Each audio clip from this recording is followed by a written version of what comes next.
Picture a short guy from a tiny island who somehow became the most powerful man in Europe. Sounds like the plot of a crazy movie, right?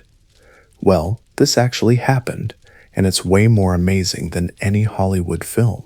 This is the story of Napoleon Bonaparte, a man who went from being nobody special to literally crowning himself emperor and redrawing the map of Europe. Most people think they know Napoleon's story. Short guy, funny hat, lost at Waterloo. But the real story is so much wilder than that. We're talking about a man who was once so poor he couldn't afford new boots, but who ended up living in palaces and making kings bow down to him.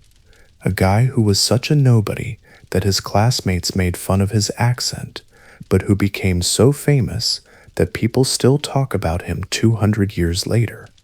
This isn't just some boring history lesson about dates and battles. This is the ultimate underdog story. It's about how one person's ambition, luck, and sheer stubbornness can literally change the world. Napoleon didn't just become successful, he became so successful that Europe had to team up multiple times just to stop him.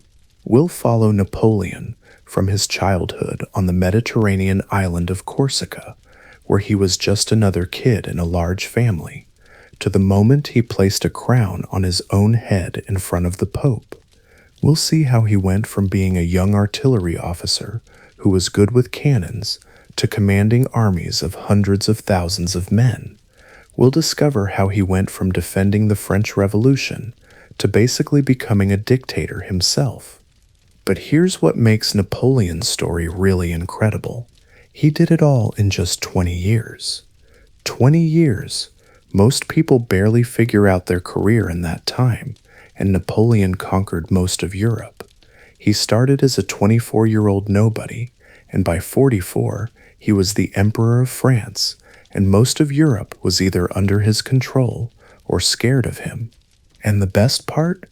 This isn't some made-up story. Every crazy thing we're about to tell you actually happened. There are documents, letters, and witnesses to prove it all. Napoleon wrote thousands of letters that we can still read today, so we know exactly what he was thinking during his rise to power. So buckle up, because we're about to take you on a journey through one of the most incredible true stories ever told. From humble beginnings to absolute power, from brilliant victories to devastating defeats, this is Napoleon Bonaparte, the man who proved that with enough ambition and luck, anyone can become Emperor of Europe. Chapter 1: The Rise of a Nobody, 1769-1799. Let's start at the beginning, on a small island in the Mediterranean Sea called Corsica. This place was so unimportant that most people couldn't even find it on a map.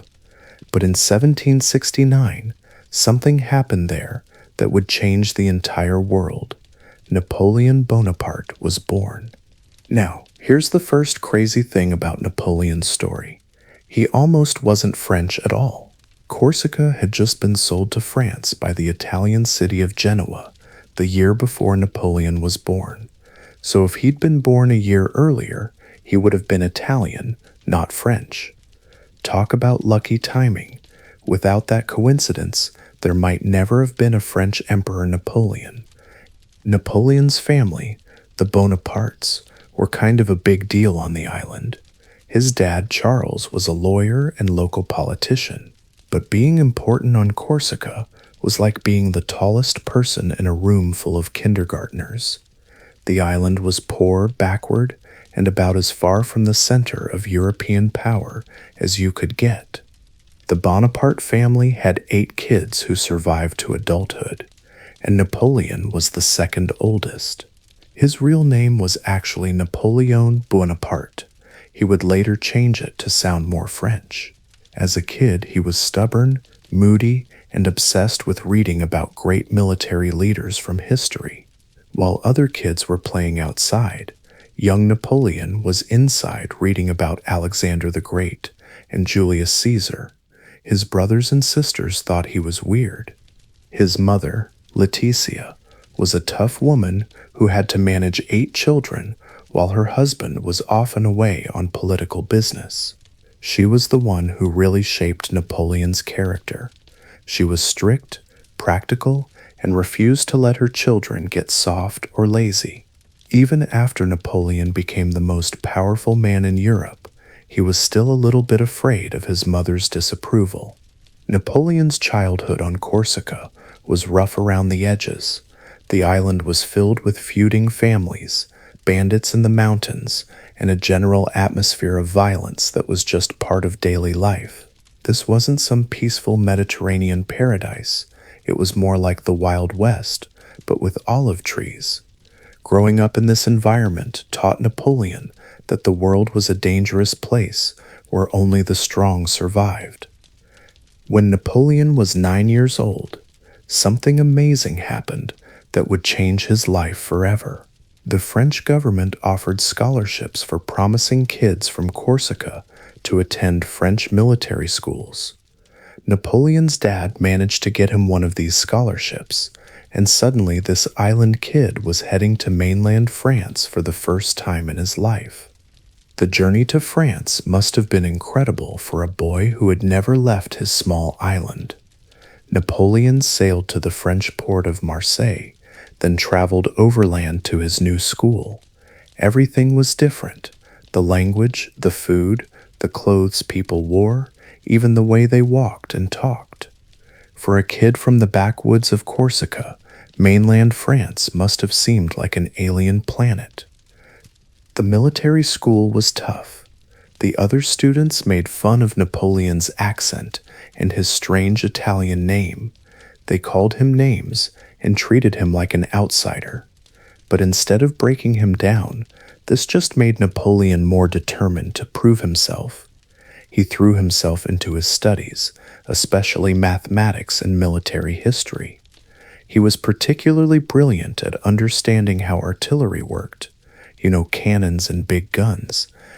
What made Napoleon different from the other students wasn't just his intelligence, it was his incredible intensity and focus.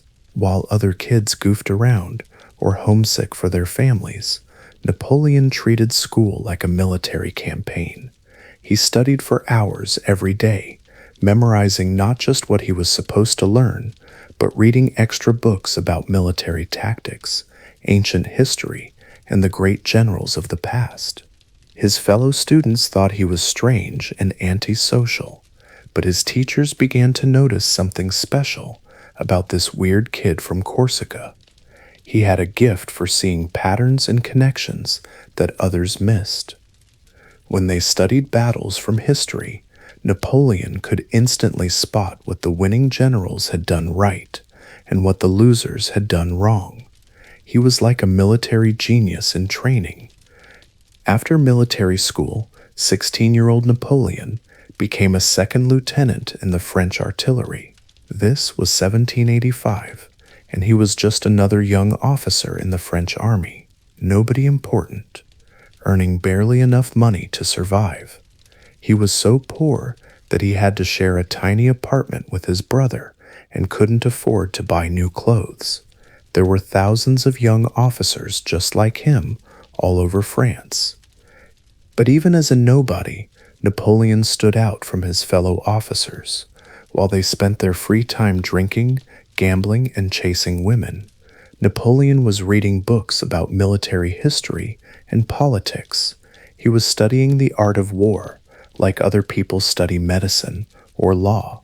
His fellow officers thought he was a boring nerd, but Napoleon was preparing for opportunities that didn't even exist yet.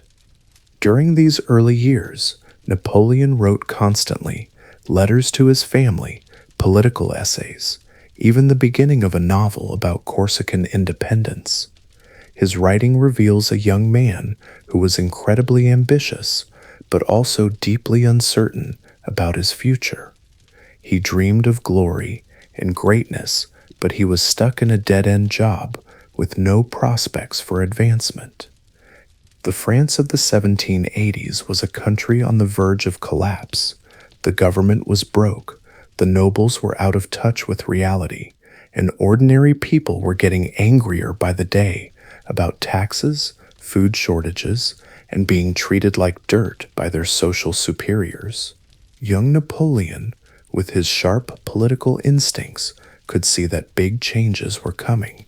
He just didn't know how he could take advantage of them. But then everything changed.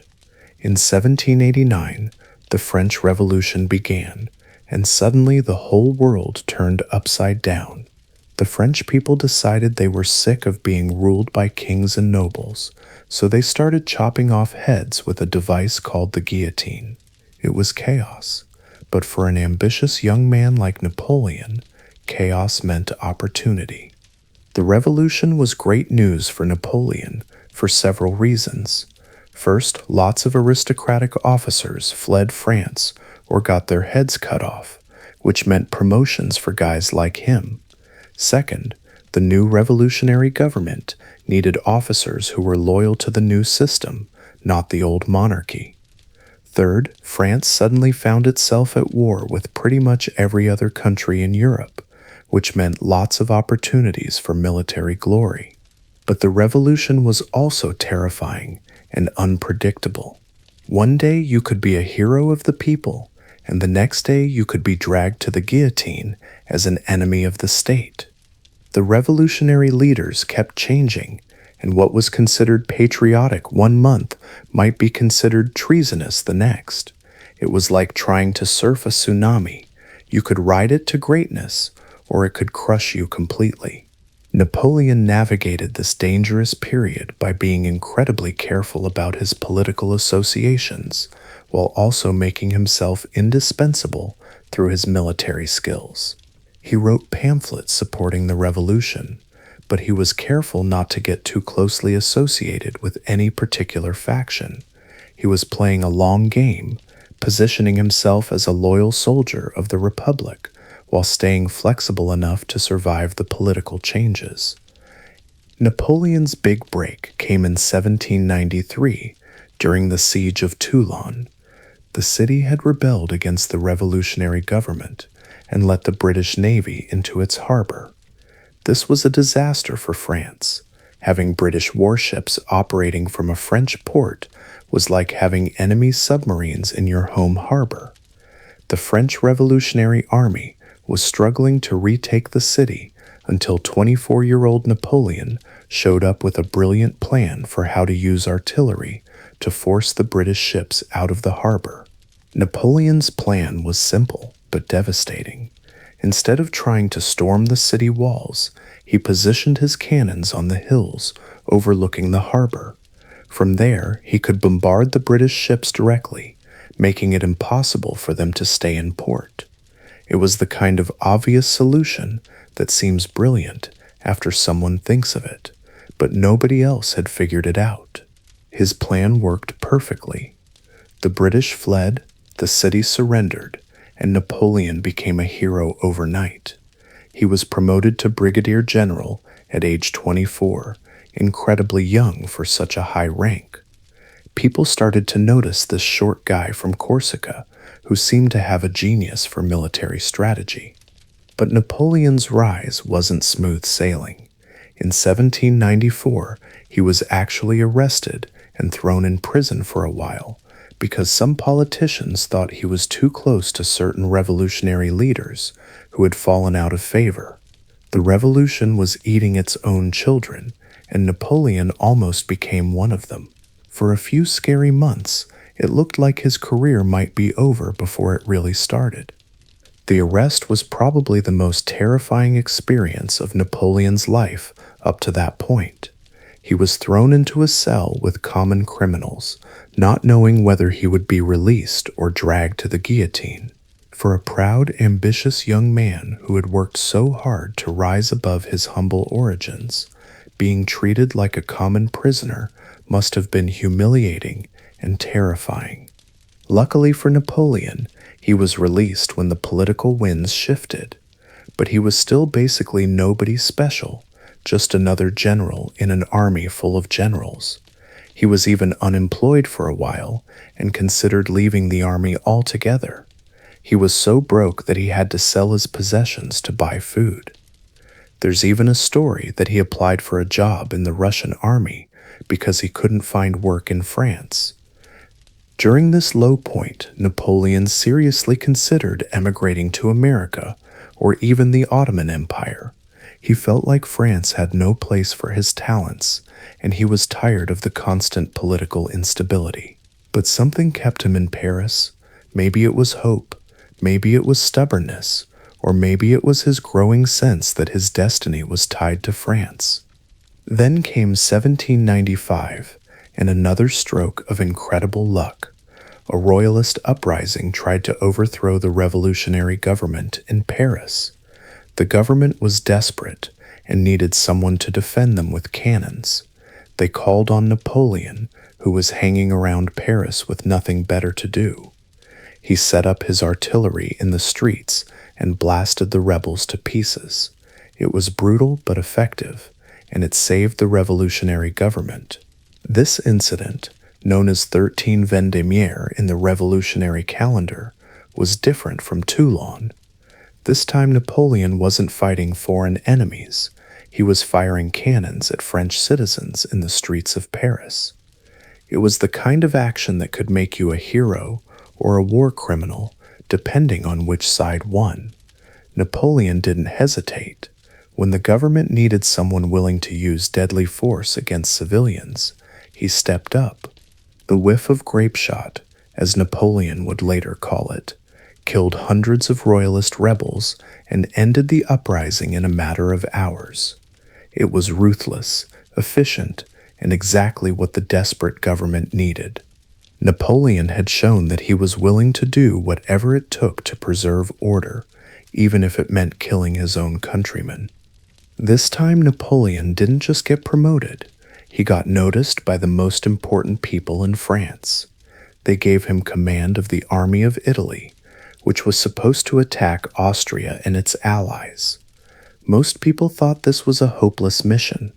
The Army of Italy was undersupplied, underpaid, and demoralized. The soldiers were basically wearing rags and hadn't been paid in months. But Napoleon had been studying military history his whole life, and he had some ideas about how to turn this disaster around. He understood that armies don't just fight with weapons, they fight with morale, leadership, and the belief that they can win. The Army of Italy had good soldiers, but they had lost faith in their commanders and their cause. In 1796, at age 26, he took command of about 30,000 French soldiers and headed south to fight the Austrians and their allies in northern Italy. Before he even fought his first battle, Napoleon did something that showed his genius for leadership. He addressed his troops directly, telling them that they were going to conquer the richest region in Europe and that every soldier would share in the wealth they captured. Napoleon also did something else that was revolutionary for its time. He learned the names of his common soldiers and made a point of talking to them personally. Previous generals had treated ordinary soldiers like pieces on a chessboard, but Napoleon made his men feel like they were partners in a great enterprise. He promised them glory, wealth, and honor, and they believed him because he clearly believed it himself. What happened next was like something out of a video game. Napoleon moved his army so fast that he could attack enemy forces before they knew what hit them. He would concentrate all his troops against part of the enemy army, defeat them quickly, then move on to the next target before anyone could react. In just 1 year, he won battle after battle, conquered most of northern Italy, and made France incredibly rich from all the treasure and artwork he sent back to Paris. Napoleon's strategy was based on speed, concentration, and surprise. While his enemies moved their armies slowly and tried to protect everything at once, Napoleon struck like lightning at the weakest points in their defenses. He understood that it was better to be outnumbered overall, but have superior numbers at the point of attack. It was a revolutionary approach to warfare that would influence military thinking for the next 2 centuries. The army of Italy went from being a bunch of ragged soldiers to being the most feared military force in Europe. Napoleon's men loved him because he led from the front, shared their dangers, and most importantly, he kept winning.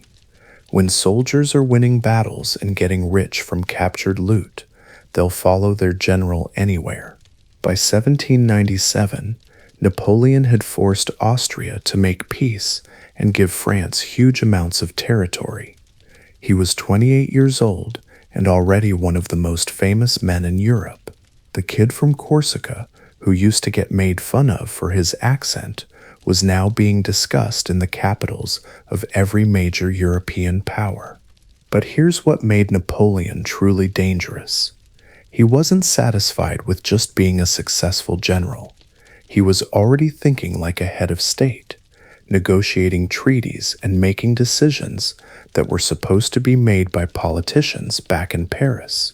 The French government was happy to let him do it because he kept sending them money and territory, but Napoleon was essentially acting as an independent ruler in northern Italy.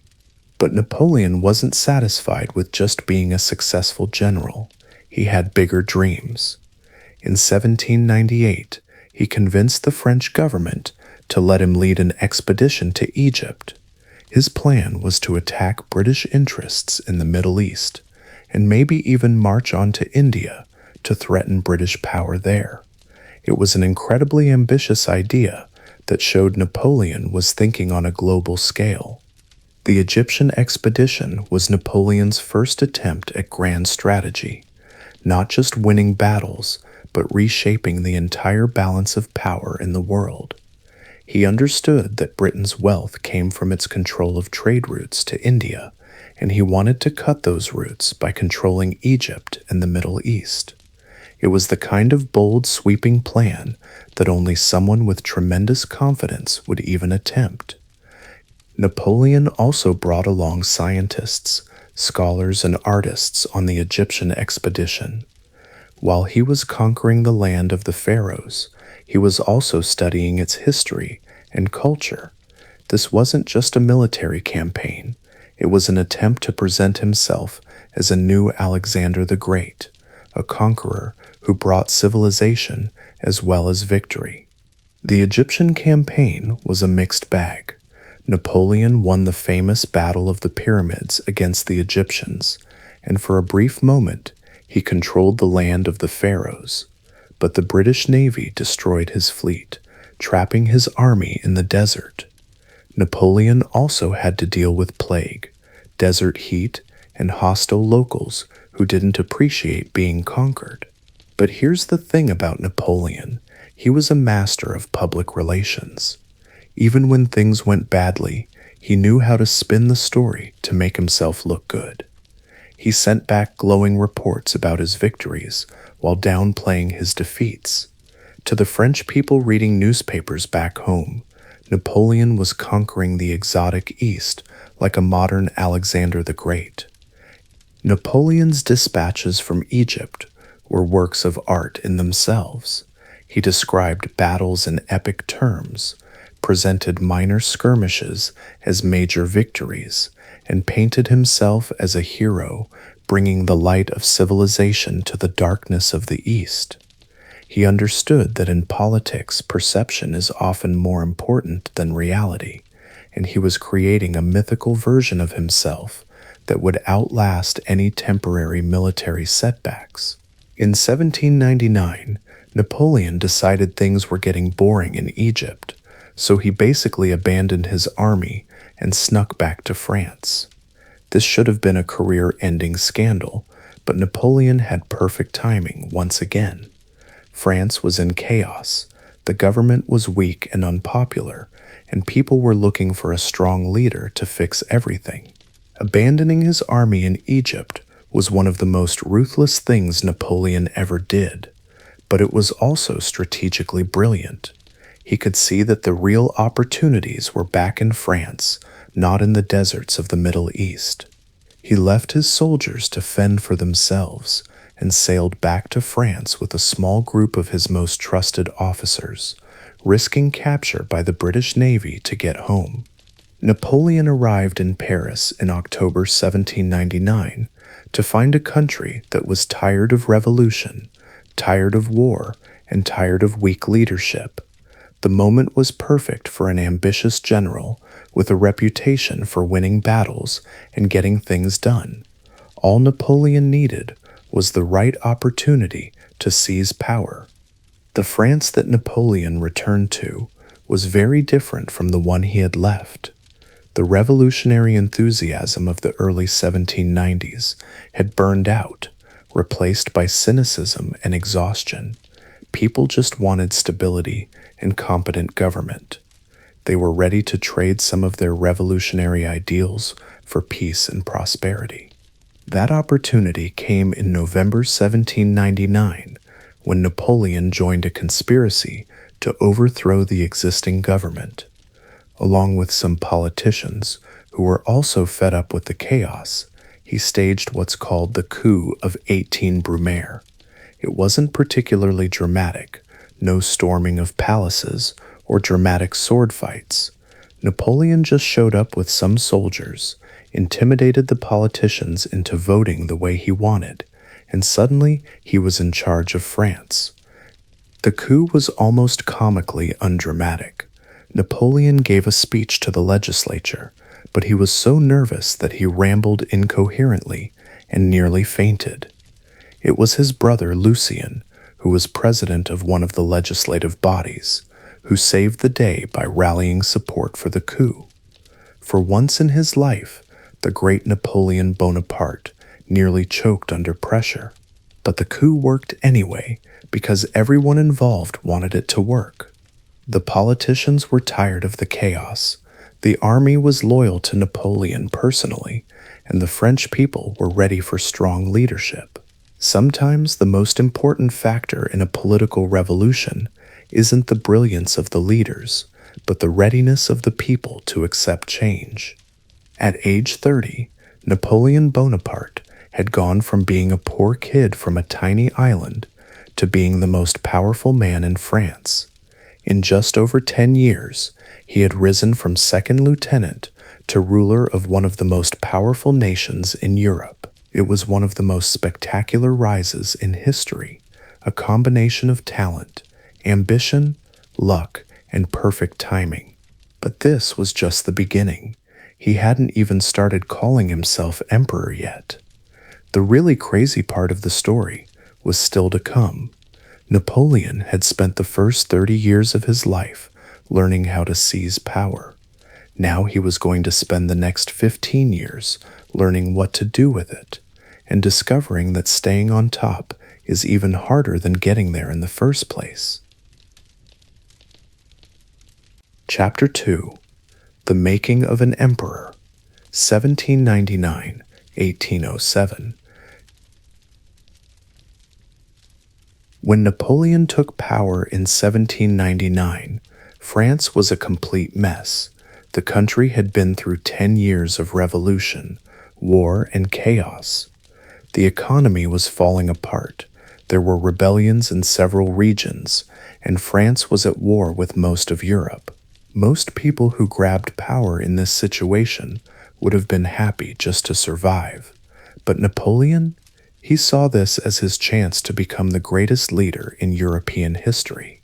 The France that Napoleon inherited was like a patient on life support.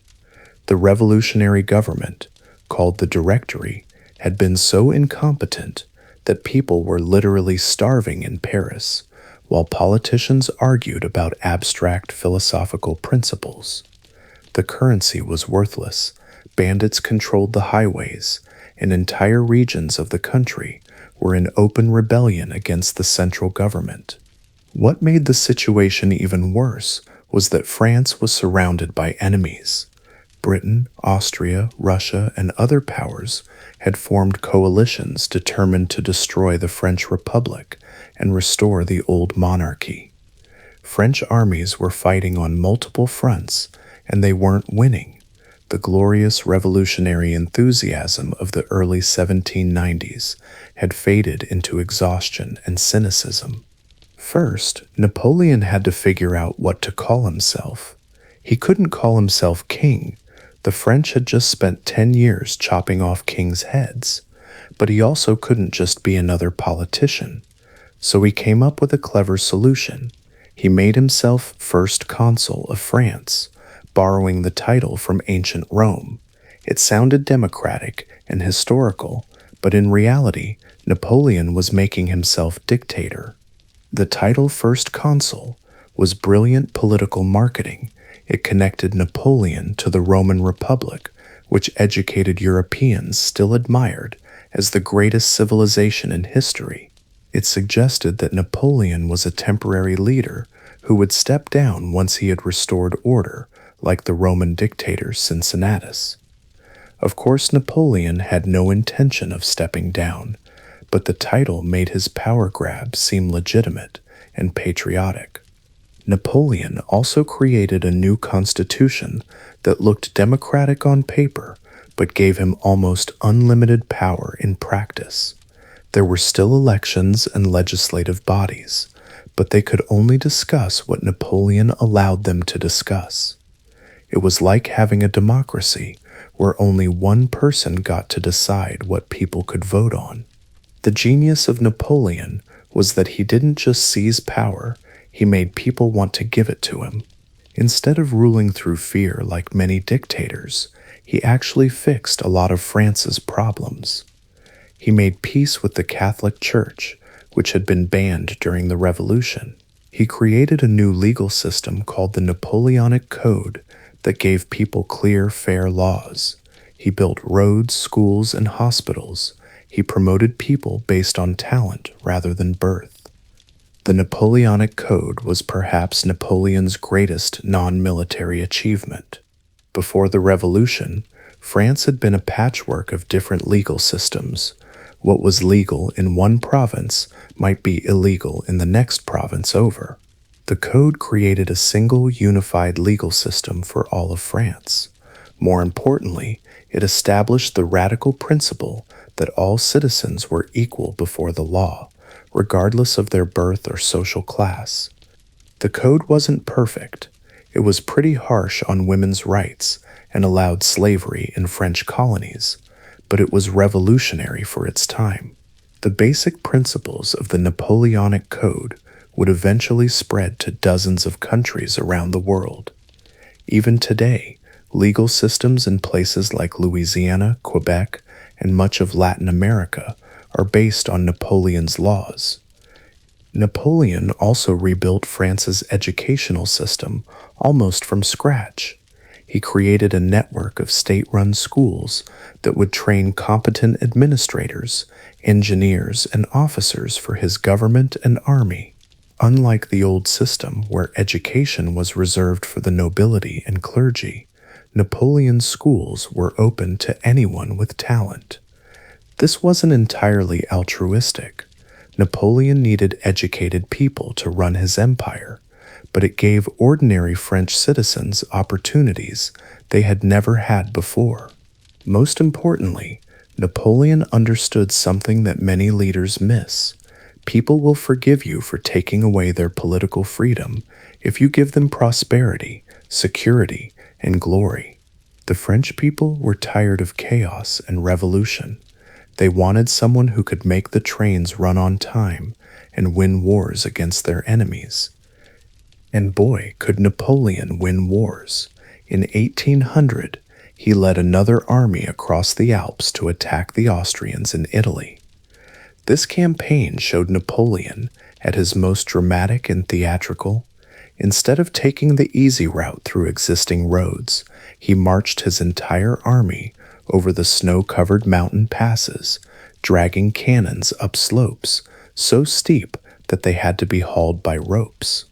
The crossing of the Alps was incredibly dangerous and probably unnecessary from a military standpoint, but it was brilliant propaganda. Napoleon knew that great leaders need great stories, and marching an army over the Alps like Hannibal had done against Rome was exactly the kind of epic tale that would capture people's imaginations. He even commissioned artists to paint heroic portraits of himself crossing the mountains on a white horse, looking like a classical hero. The campaign culminated in the Battle of Marengo, where Napoleon won an incredible victory that basically knocked Austria out of the war. But here's the crazy thing about Marengo. Napoleon was actually losing the battle for most of the day. The Austrians had surprised him and were pushing his army back. For a few hours, it looked like Napoleon's career might be over. But then one of Napoleon's generals, Louis Desaix, arrived with reinforcements just as the Austrians thought they had won. Desaix launched a surprise counterattack that completely turned the battle around. In the space of an hour, Napoleon went from facing defeat to achieving total victory. Desaix was killed in the fighting, making him a martyr for the cause, but his sacrifice saved Napoleon's reputation. Napoleon later rewrote the story of Marengo to make it sound like he had planned the whole thing. According to his version, he had deliberately lured the Austrians into a trap and then sprung it on them at the perfect moment. This wasn't true, but Napoleon understood that sometimes a good story is more important than the actual facts. Once again, Napoleon had turned a desperate situation into a glorious triumph. The victory at Marengo made Napoleon a hero throughout France and terrified his enemies. Here was a leader who could snatch victory from the jaws of defeat through pure force of will and military genius. But here's where Napoleon's story gets really interesting. Most successful generals are content to win battles and enjoy their fame. Napoleon had much bigger ambitions. He didn't just want to be a successful French leader, he wanted to reshape Europe according to his vision. Napoleon's vision for Europe was revolutionary. Instead of the old system where a few royal families controlled everything, he wanted to create a continent based on merit, efficiency, and rational government. He believed that the principles of the French Revolution, equality before the law, careers open to talent, and rational administration, should spread throughout Europe. Of course, Napoleon also believed that he should be the one in charge of this new Europe. His vision of progress and his personal ambition were completely intertwined. He genuinely thought that putting himself in charge of everything would make the world a better place, and he had enough success to make this belief seem reasonable. In 1802, Napoleon made himself consul for life, which was basically dictator for life, though he didn't use that word. The French people voted on this in a referendum, and they overwhelmingly supported it. Why? Because Napoleon had brought them peace, prosperity, and prestige. France was respected and feared throughout Europe again. The referendum was a masterpiece of political theater. Napoleon didn't just ask people to vote yes or no. He asked them whether they wanted him to continue the work of bringing peace and prosperity to France. Who could vote against peace and prosperity? The result was never really in doubt, but Napoleon got the legitimacy that comes from popular approval. During this period, Napoleon also began to surround himself with the trappings of monarchy, while technically still being a republican leader. He moved into the old royal palaces, wore elaborate uniforms covered in gold braid, and created a court ceremony that rivaled anything the old kings had done. He was gradually conditioning the French people to accept the idea of one-man rule. But Napoleon still wasn't satisfied. In 1804, he made the most audacious move of his entire career. He decided to crown himself emperor of the French, not just leader, not just consul, emperor. This was an incredibly bold move that shocked everyone in Europe. Why did Napoleon decide to become emperor? Partly, it was about international legitimacy. The other European powers were still ruled by kings and emperors, and they didn't take republican leaders seriously. By becoming emperor, Napoleon was claiming equality with the Tsar of Russia and the Emperor of Austria. He was saying that he belonged at the same table as the traditional monarchs. But becoming emperor was also about creating a dynasty. Napoleon had no legitimate children at this point, but he was already thinking about passing power to an heir. Republics don't have hereditary succession, but empires do. By becoming emperor, Napoleon was planning not just for his own rule, but for his family to rule France for generations. The coronation ceremony on December 20th, 1804, was absolutely incredible. Napoleon invited the Pope himself to come to Paris and participate in the ceremony. This was a huge deal. The Pope hadn't left Rome to crown anyone in centuries. Getting the Pope to come to Paris was Napoleon's way of showing that even the head of the Catholic Church recognized his legitimacy. Everyone expected the Pope to place the crown on Napoleon's head, just like medieval emperors. But at the crucial moment, Napoleon took the crown from the Pope and placed it on his own head. The message was clear. Napoleon's power came from Napoleon, not from God or anyone else. The symbolism of this moment was incredible. For over 1,000 years, European rulers had received their crowns from religious authorities, acknowledging that their power came from God. Napoleon was breaking with this entire tradition and declaring that his authority came from his own achievements and the will of the French people. Napoleon also crowned his wife Josephine as empress, making her the first woman in French history to hold that title who wasn't born into royalty. Josephine had been the widow of a guillotined aristocrat and had nearly been executed herself during the Terror. Now she was Empress of the French. It was like something out of a fairy tale. Think about how crazy this was. This was a guy whose own classmates had made fun of him 20 years earlier, and now he was crowning himself emperor in front of the Pope. He also crowned his wife Josephine as empress.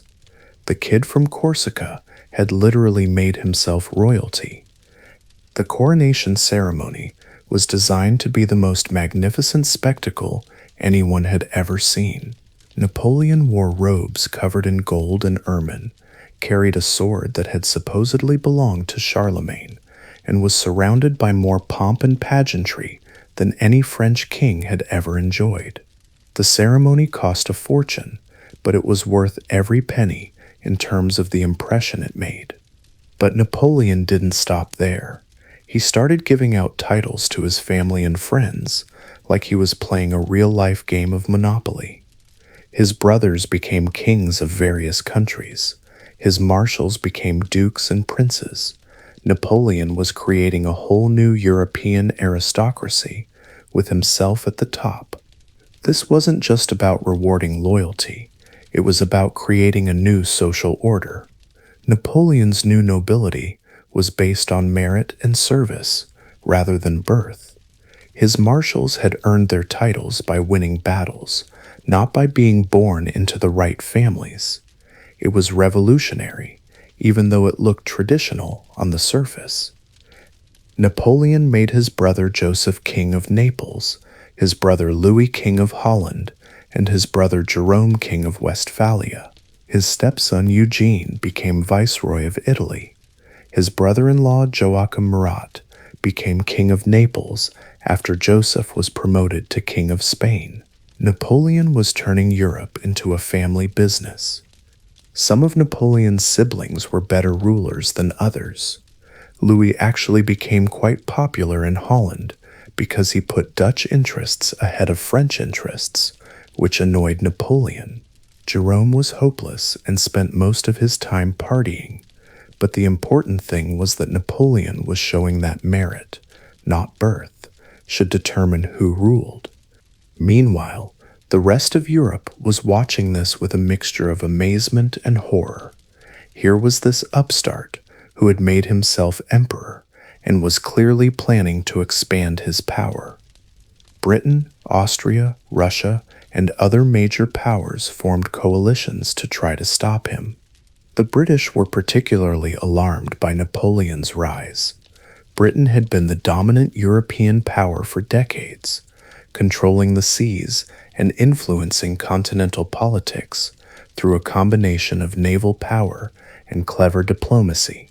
Napoleon threatened to upset this entire system by creating a unified European empire that could challenge British supremacy. The British response was to organize coalition after coalition of European powers to fight Napoleon. They provided money, weapons, and naval support to anyone willing to fight the French. It was like an early version of containment policy. Surround your enemy with hostile neighbors and hope they exhaust themselves fighting on multiple fronts. This led to what many people consider Napoleon's greatest military victory, the Battle of Austerlitz in 1805. Napoleon faced a combined army of Austrians and Russians that outnumbered his forces, but through brilliant tactics and perfect timing, he completely destroyed the enemy army. The battle was so decisive that Austria immediately made peace and Russia retreated all the way back to their homeland. Austerlitz was Napoleon's masterpiece. He had spent weeks positioning his army to look weak and vulnerable, luring the Austrian and Russian emperors into attacking what they thought was a defeated enemy. Napoleon even gave up the high ground and retreated from strong positions to make his army appear more vulnerable than it really was. When the Allied army attacked, Napoleon revealed that it was actually a trap. He had hidden troops in perfect positions to counterattack, and he had studied the terrain so carefully that he could predict exactly where the enemy would move. When the moment was right, Napoleon struck with devastating effect. The battle itself was a work of art. Napoleon divided the Allied army by attacking its center, then destroyed each half separately. The famous Son of Austerlitz broke through the morning fog just as Napoleon launched his decisive attack, creating a dramatic moment that seemed almost supernatural. By the end of the day, the Austrian and Russian armies were shattered, and Napoleon was the undisputed master of Central Europe. Austerlitz wasn't just a military victory, it was a psychological triumph that broke the will of Napoleon's enemies. The Austrian Emperor Francis II was so devastated that he dissolved the Holy Roman Empire rather than let Napoleon take it over. The Russian Tsar Alexander I had to retreat in humiliation. The victory established Napoleon as the dominant figure in European politics. After Austerlitz, something incredible happened. Other European countries started volunteering to join Napoleon's side. The small German states that had been part of the Holy Roman Empire decided they'd rather be Napoleon's allies than his enemies. Napoleon organized them into something called the Confederation of the Rhine, with himself as their protector. This was huge. The Holy Roman Empire, which had existed for over 1,000 years, basically collapsed because everyone was too scared of Napoleon to keep it going. Napoleon wasn't just winning battles, he was redrawing the map of Europe. The dissolution of the Holy Roman Empire was one of those moments that marked the end of an entire historical era. The empire had been the continuation of Charlemagne's empire, and theoretically, the Roman Empire itself. It represented the old medieval order where power was fragmented among hundreds of princes, bishops, and free cities. Napoleon swept all of that away and replaced it with a more modern, centralized system. The German princes who joined Napoleon's confederation weren't just being cowardly, they were being practical. Napoleon offered them more real power than they had ever had under the old system. Instead of being minor nobles in a complex hierarchy, they became sovereign rulers of their own territories under Napoleon's protection. It was a better deal as long as Napoleon kept winning. In 1806, Napoleon decided to deal with Prussia, which was still holding out against him. The Prussians thought they had the best army in Europe, but Napoleon crushed them in twin battles at Jena and Auerstedt. The Prussian army, which had been considered invincible since the time of Frederick the Great, was destroyed in a single day. The Prussian defeat was particularly shocking because Prussia had been considered the most professional military power in Europe. Prussian officers were supposed to be the best trained and most disciplined in the world. Their army was famous for its precision drill and tactical sophistication. But none of that mattered when Napoleon attacked. The twin battles of Jena and Auerstedt showed that Napoleon had revolutionized warfare itself. While the Prussians were still fighting like it was the 1760s, Napoleon was using speed, flexibility, and concentrated firepower to destroy enemies before they could react. It was like bringing machine guns to a sword fight.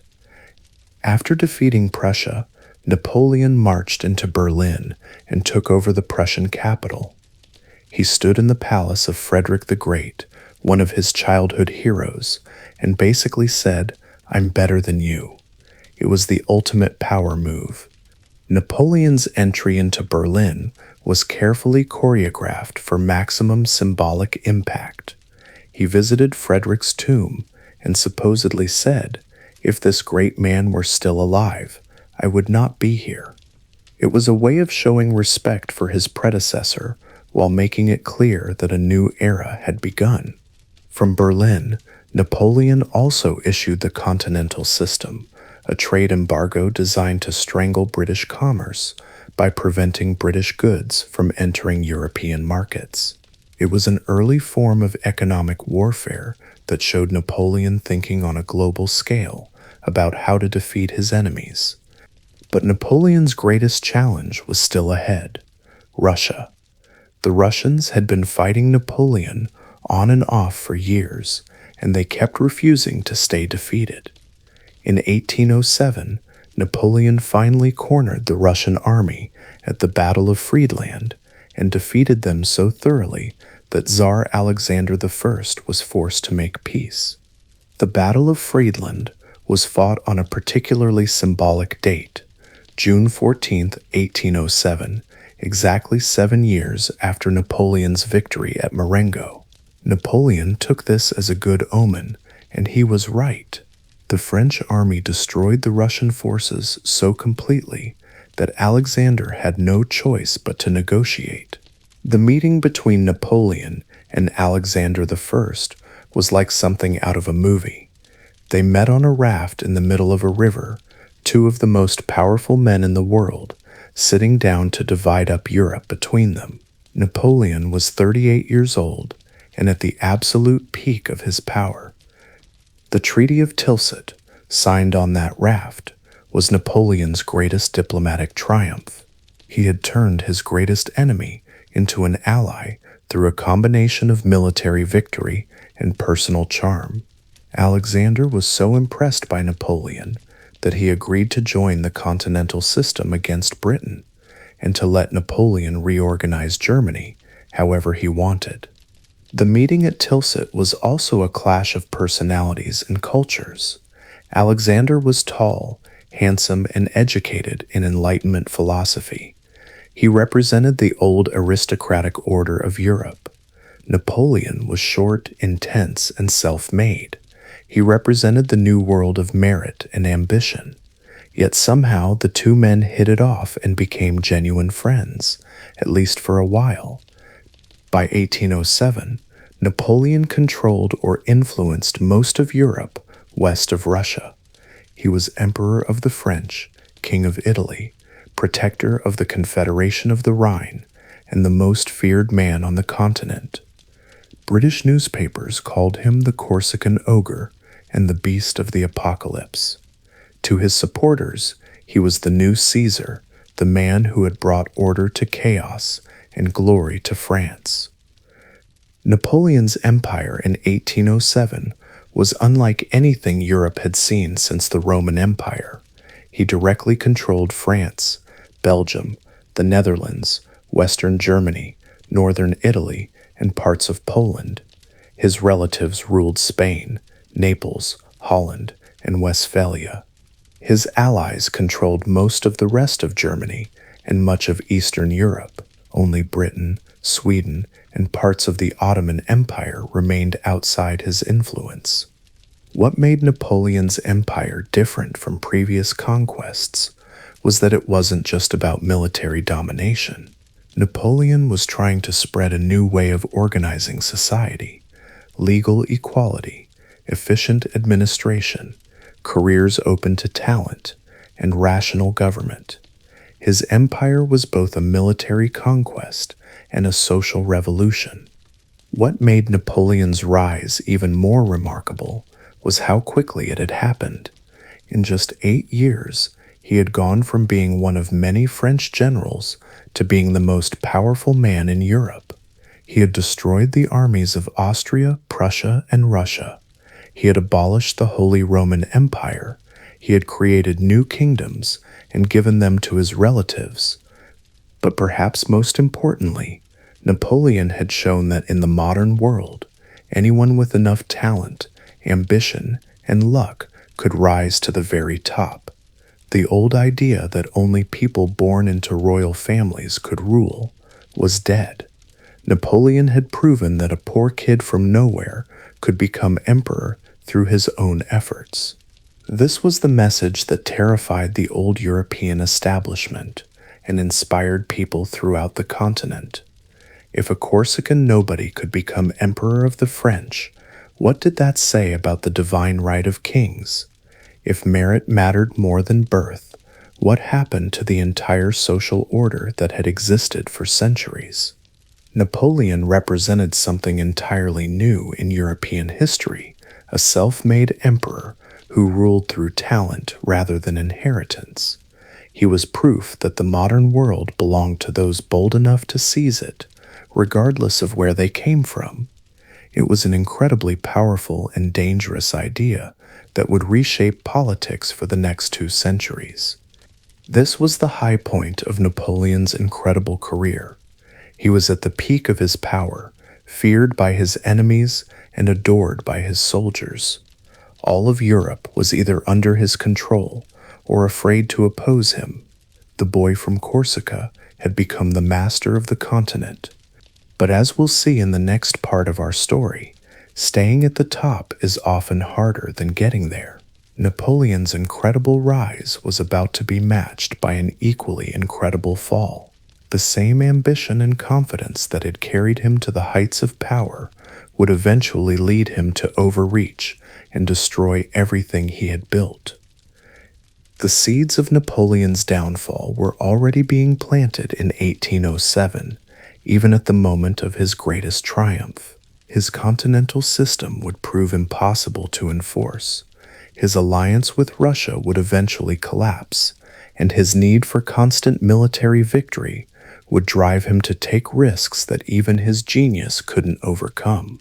But for now, in 1807, Napoleon Bonaparte stood at the summit of European power, the master of a continent and the most remarkable self-made ruler in history. Chapter 3: The Master of Europe, 1807-1812. By 1807, Napoleon was basically the king of Europe, even though he officially only ruled France. But Napoleon being Napoleon, he wasn't content to just sit back and enjoy his success. He had even bigger plans. He wanted to create a continental system that would unite all of Europe under French leadership and crush Britain once and for all. Here's the thing about Napoleon that made him so dangerous. He never knew when to stop. Most people would have been thrilled to control most of Europe, but Napoleon saw this as just the beginning. He had this vision of a unified European continent that would be strong enough to challenge Britain's control of the seas and trade routes.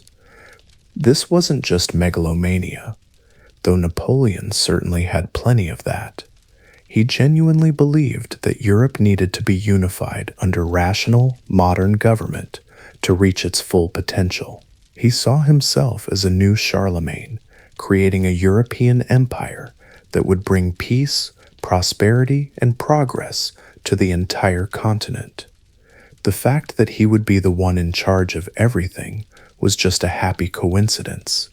Napoleon's big strategy was called the Continental System. Since he couldn't defeat the British Navy and invade Britain directly, he decided to destroy Britain economically. He banned all European countries from trading with Britain, hoping to strangle the British economy and force them to make peace. The Continental System was Napoleon's attempt to weaponize economics. He understood that Britain's power came from trade. They imported raw materials from around the world, turned them into manufactured goods, and then sold those goods back to global markets. If Napoleon could cut Britain off from European markets, which bought about 40% of British exports, he could potentially crash the British economy without firing a shot. On paper, this was a brilliant plan. Britain depended on European trade to buy British goods and sell British raw materials. If Napoleon could get all of Europe to boycott British trade, Britain would be forced to surrender. The problem was making sure everyone actually followed the rules. Napoleon's continental system was probably the first attempt at economic warfare on a continental scale. It was incredibly ambitious. Imagine trying to coordinate the trade policies of dozens of different countries, many of which had been trading with Britain for centuries.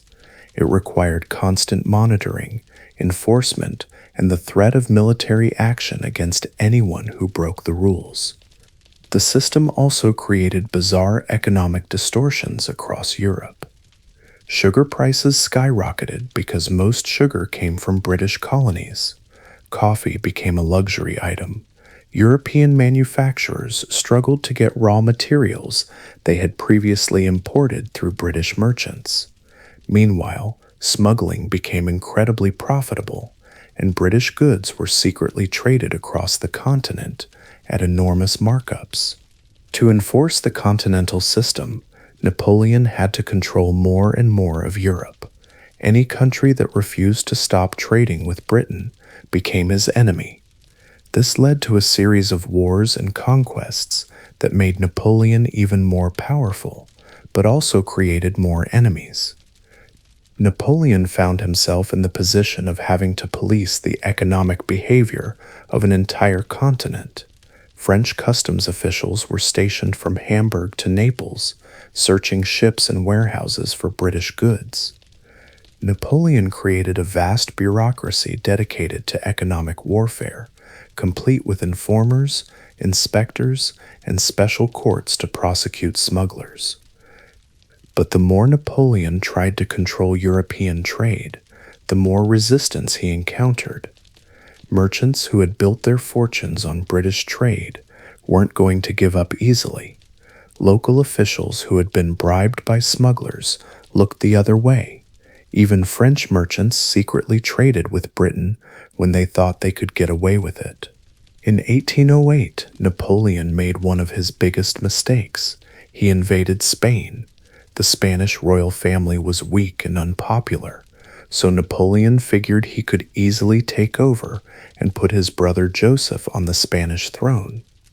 It seemed like it would be easy, just march in, defeat the Spanish army, and add another kingdom to the Bonaparte family collection. Napoleon's invasion of Spain started with a typically clever bit of diplomacy. He invited the Spanish royal family to meet with him in France, supposedly to discuss an alliance, but once they crossed the border, Napoleon essentially kidnapped them and forced them to abdicate in favor of his brother Joseph. It was the kind of underhanded move that had worked for Napoleon many times before. The problem was that Napoleon completely misunderstood Spanish society. Spain wasn't like Germany or Italy, where local rulers could hand over power and expect their subjects to go along with it. Spanish culture was intensely religious, fiercely independent, and deeply suspicious of foreign influence. The Spanish people didn't care what their incompetent royal family had agreed to. They weren't going to be ruled by a French puppet. But the Spanish people had other ideas. Instead of accepting French rule like most other conquered Europeans had done, the Spanish launched a guerrilla war against Napoleon's forces. The word guerrilla actually comes from this conflict. It means little war in Spanish. The Spanish resistance was unlike anything Napoleon had encountered in his previous conquests. In Germany, Austria, and Italy, once he defeated the main army, the local population generally accepted his rule. They might not like it, but they went along with it. The Spanish were different. They kept fighting even after their regular army was defeated. Spanish guerrilla fighters, called guerrilleros, used tactics that would become the template for insurgent warfare for the next 2 centuries. They avoided pitched battles against superior French forces, instead launching surprise attacks on isolated garrisons, supply convoys, and messengers. They knew the local terrain intimately and could disappear into the mountains or blend in with the civilian population. The Spanish guerrilla war was Napoleon's first taste of what we now call asymmetric warfare. The Spanish fighters didn't line up in neat formations to fight pitched battles like other European armies. Instead, they hid in the mountains, attacked French supply convoys, and melted away before the French could respond. They made life miserable for the 300,000 French troops Napoleon had to keep in Spain. What made the Spanish guerrilla war particularly brutal was that it broke all the existing rules of warfare. European armies had developed a gentleman's code of conduct. You fought battles during the day. You respected certain symbols and uniforms. You took prisoners rather than massacring defeated enemies.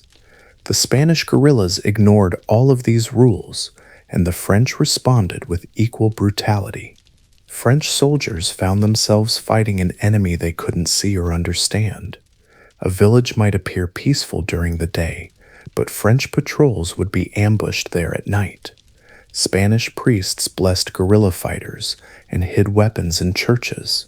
Spanish women poisoned French officers or stabbed them with hidden knives. Children carried messages between guerrilla bands. The entire population seemed to be part of the resistance. The psychological impact on French troops was devastating. These were soldiers who had conquered Austria, Prussia, and Russia in conventional battles where the rules were clear. Now they were fighting an enemy that seemed to be everywhere and nowhere, that refused to surrender even when clearly defeated, and that treated captured French soldiers with horrific cruelty. Even worse for Napoleon, the British saw the Spanish rebellion as their chance to open a second front in Europe. They sent an army under the future Duke of Wellington to help the Spanish fighters.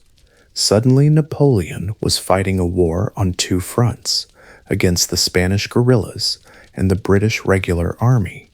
Wellington proved to be the most competent British general Napoleon had ever faced. Unlike previous British commanders who had tried to fight Napoleon using conventional tactics, Wellington understood how to combine regular army operations with guerrilla warfare.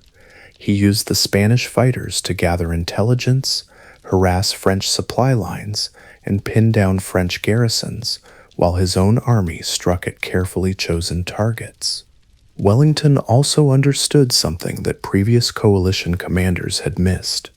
You didn't have to defeat Napoleon in a single decisive battle. You just had to avoid being decisively defeated while slowly wearing down French resources and morale. It was a strategy of attrition that perfectly suited the Spanish theater. The Peninsular War, as it came to be known, became a constant drain on French resources. Napoleon had to keep hundreds of thousands of his best troops tied down in Spain, troops that he desperately needed for his campaigns elsewhere in Europe. The war cost France enormous amounts of money and prevented Napoleon from concentrating his forces against other enemies. Meanwhile, Napoleon was dealing with problems in his personal life. He was still married to Josephine, but she couldn't give him an heir, and Napoleon was obsessed with establishing a dynasty. In 1810, he divorced Josephine and married Marie-Louise, the daughter of the Austrian emperor. This was pure political calculation. Napoleon wanted to link his upstart dynasty to one of Europe's oldest royal families. The divorce from Josephine was one of the most emotionally difficult decisions of Napoleon's life. He genuinely loved Josephine, despite her spending habits and occasional infidelities. But he loved power more, and he believed that his empire wouldn't survive without a legitimate heir. The scene where he told Josephine about the divorce was reportedly so emotional that both of them broke down crying. Napoleon's marriage to Marie-Louise was a diplomatic masterstroke that showed how far he had come. The Habsburgs were the oldest and most prestigious royal family in Europe. For centuries, they had been the Holy Roman Emperors, ruling from Vienna over a vast multinational empire.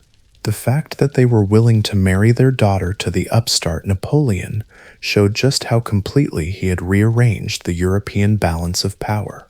The marriage to Marie-Louise did give Napoleon a son, who he immediately named King of Rome.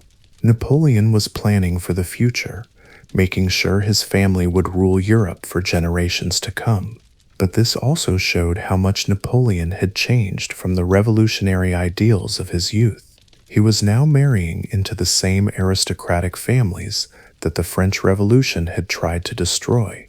Napoleon doted on his infant son and spent hours planning the boy's education and future role in the empire. He had elaborate ceremonies held to celebrate the child's birth, and he commissioned artists to create paintings showing the baby as a future emperor. For Napoleon, having a legitimate heir wasn't just about personal satisfaction, it was about ensuring that his empire would outlast him. By 1810, Napoleon's empire was at its largest extent. He directly ruled France, Belgium, the Netherlands, parts of Germany, and northern Italy. His relatives ruled Spain, Naples, and several German kingdoms. His allies controlled most of the rest of Europe. On a map, it looked like Napoleon had achieved his dream of uniting Europe under French leadership. At its peak, Napoleon's empire included about 70 million people, roughly a quarter of Europe's population. French law, French administration, and French culture were being imposed from Amsterdam to Rome. The same weights and measures were used from Hamburg to Naples. The same legal codes governed citizens from Warsaw to Madrid. In many ways, Napoleon had created the first truly unified European state since the Roman Empire. But the empire was more complex than it appeared on maps. Napoleon ruled through a bewildering variety of arrangements: direct imperial administration in some areas, puppet kings in others, and alliance relationships with supposedly independent states. Each region had different laws, different tax systems, and different relationships with the central government in Paris. But beneath the surface, there were serious problems. The continental system was hurting European economies, including France's own economy. People were getting tired of constant warfare and high taxes. The Spanish War was draining French resources and manpower. And most importantly, Napoleon's alliance with Russia was falling apart. The economic strain of maintaining such a vast empire was enormous. Napoleon's government had to support not just the French army, but also the armies of his various puppet states.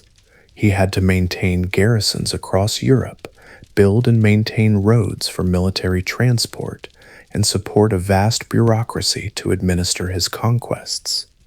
The costs were staggering, even with the wealth that Napoleon extracted from conquered territories. French society was also showing signs of war fatigue. Napoleon had been fighting almost continuously since 1803, and French families were getting tired of sending their sons off to die in foreign countries. The initial enthusiasm for revolutionary wars had long since faded, replaced by a grim acceptance that war was simply the normal state of affairs under Napoleon's rule. The continental system was creating particularly severe economic problems. European industries that depended on British raw materials were shutting down. Agricultural exports that had traditionally gone to Britain were piling up in warehouses. Unemployment was rising in many parts of the empire, and bread prices were increasing due to disrupted trade patterns. Tsar Alexander I had agreed to the continental system after Napoleon defeated him in 1807, but by 1810 it was clear that Russia wasn't really following the trade boycott against Britain. Russian merchants were still secretly trading with British companies, and the Russian government was looking the other way. The breakdown of the Russian alliance was partly about economics and partly about politics. The continental system was devastating the Russian economy, which depended heavily on exports of grain, timber, and other raw materials to Britain. Russian nobles were losing enormous amounts of money, and they were pressuring the Tsar to resume trade with Britain, regardless of what Napoleon wanted. But there were also deeper political issues at stake. Alexander had initially been impressed by Napoleon's charisma and military genius, but by 1810 he was beginning to see Napoleon as a threat to Russian independence. Napoleon's empire was getting too close to Russia's borders, and Alexander was worried that he was becoming little more than a French puppet. The personal relationship between Napoleon and Alexander had also deteriorated. At their first meeting in 1807, they had gotten along well and seemed to genuinely like each other. But as the years passed, Alexander grew resentful of Napoleon's dominance and began to assert Russian interests more aggressively. Napoleon, meanwhile, became increasingly suspicious of Russian motives and demanded ever more proof of Russian loyalty. This drove Napoleon crazy. His whole strategy depended on everyone in Europe working together to isolate Britain. If Russia, the largest country in Europe, wasn't participating, the whole system would collapse. Napoleon demanded that Alexander follow the rules, but the Tsar refused. Napoleon's demands on Russia became increasingly unreasonable. He wanted Russia to confiscate all British goods in Russian ports, arrest British merchants, and even declare war on neutral countries that continued to trade with Britain. He insisted that Russia should sacrifice its own economic interests completely for the sake of Napoleon's grand strategy. Alexander's refusal to comply with these demands was probably inevitable. No sovereign ruler could accept the kind of economic subordination that Napoleon was demanding. Alexander had his own nobles to satisfy, his own economy to consider, and his own sense of national dignity to preserve. But Napoleon saw any resistance to his demands as a personal betrayal. Napoleon faced a choice: accept that Russia wouldn't cooperate and give up his dream of defeating Britain, or force Russia to comply through military action. Being Napoleon, he chose war. For Napoleon, the decision to invade Russia was probably the most fateful choice of his entire career. He had already achieved more than any conqueror since Alexander the Great.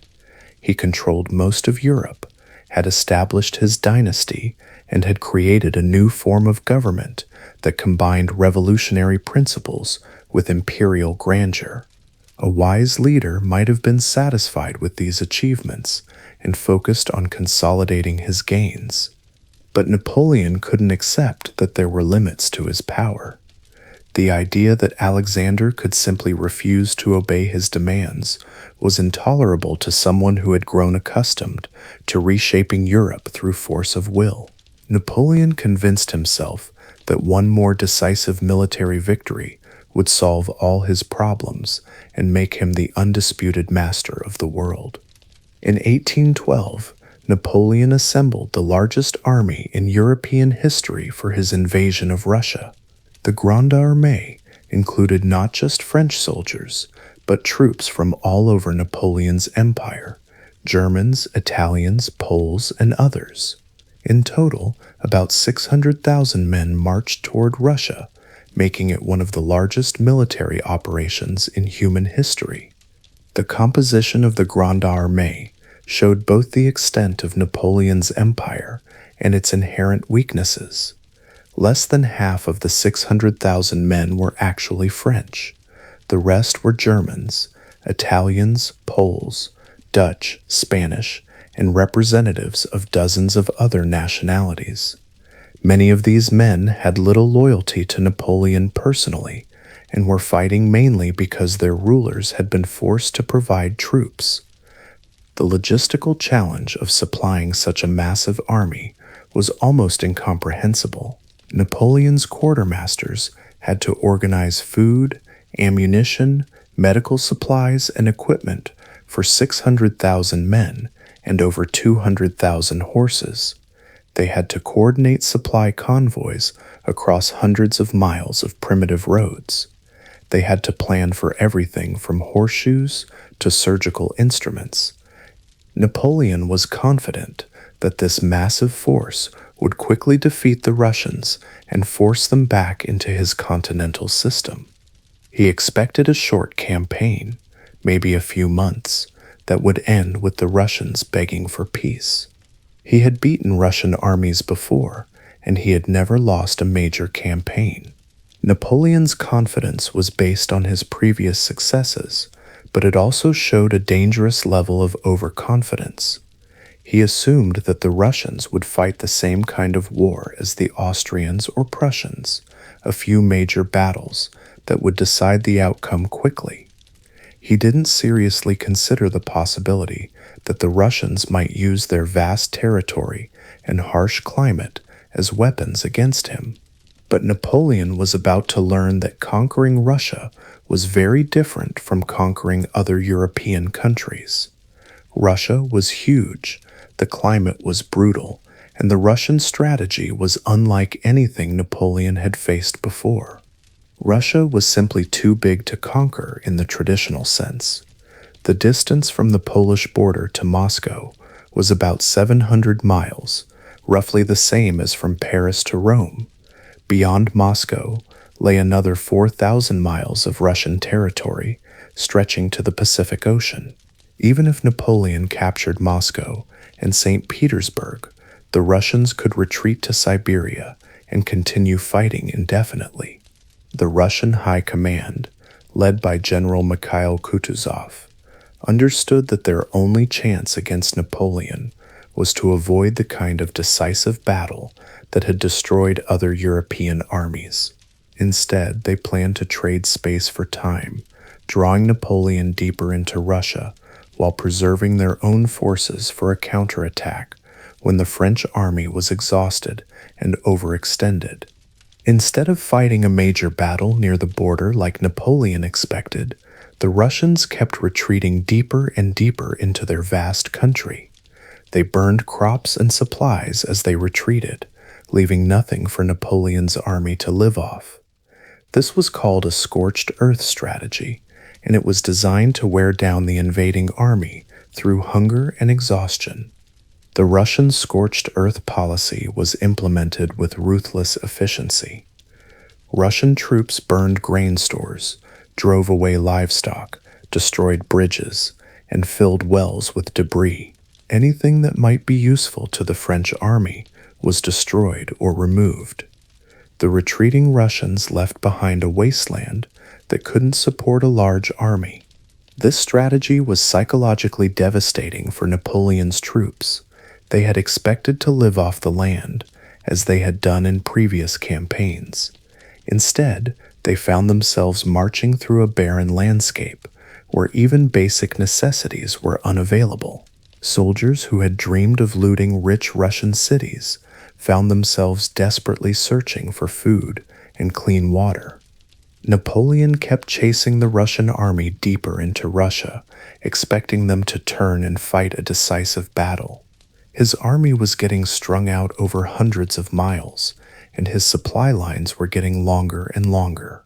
Soldiers were already starting to go hungry, and it was still summer. As the French army advanced, it began to disintegrate from within. Desertion rates skyrocketed as soldiers abandoned their units to search for food or simply gave up and tried to make their way home. Disease spread rapidly through the overcrowded, malnourished ranks. Discipline broke down as desperate men resorted to looting and violence against civilians. The multinational composition of Napoleon's army made these problems worse. German, Italian, and Polish soldiers had even less motivation to endure hardship for Napoleon's sake than French troops did. Many units simply melted away as soldiers slipped off during night marches or fell behind and never caught up. Finally, in September 1812, the Russians turned to fight at a place called Borodino, about 75 miles west of Moscow. This was the bloodiest single day of fighting in the entire Napoleonic Wars. Both sides lost tens of thousands of men, but Napoleon technically won because the Russians retreated. The Battle of Borodino was an apocalyptic clash that showed the horrible reality of Napoleonic warfare.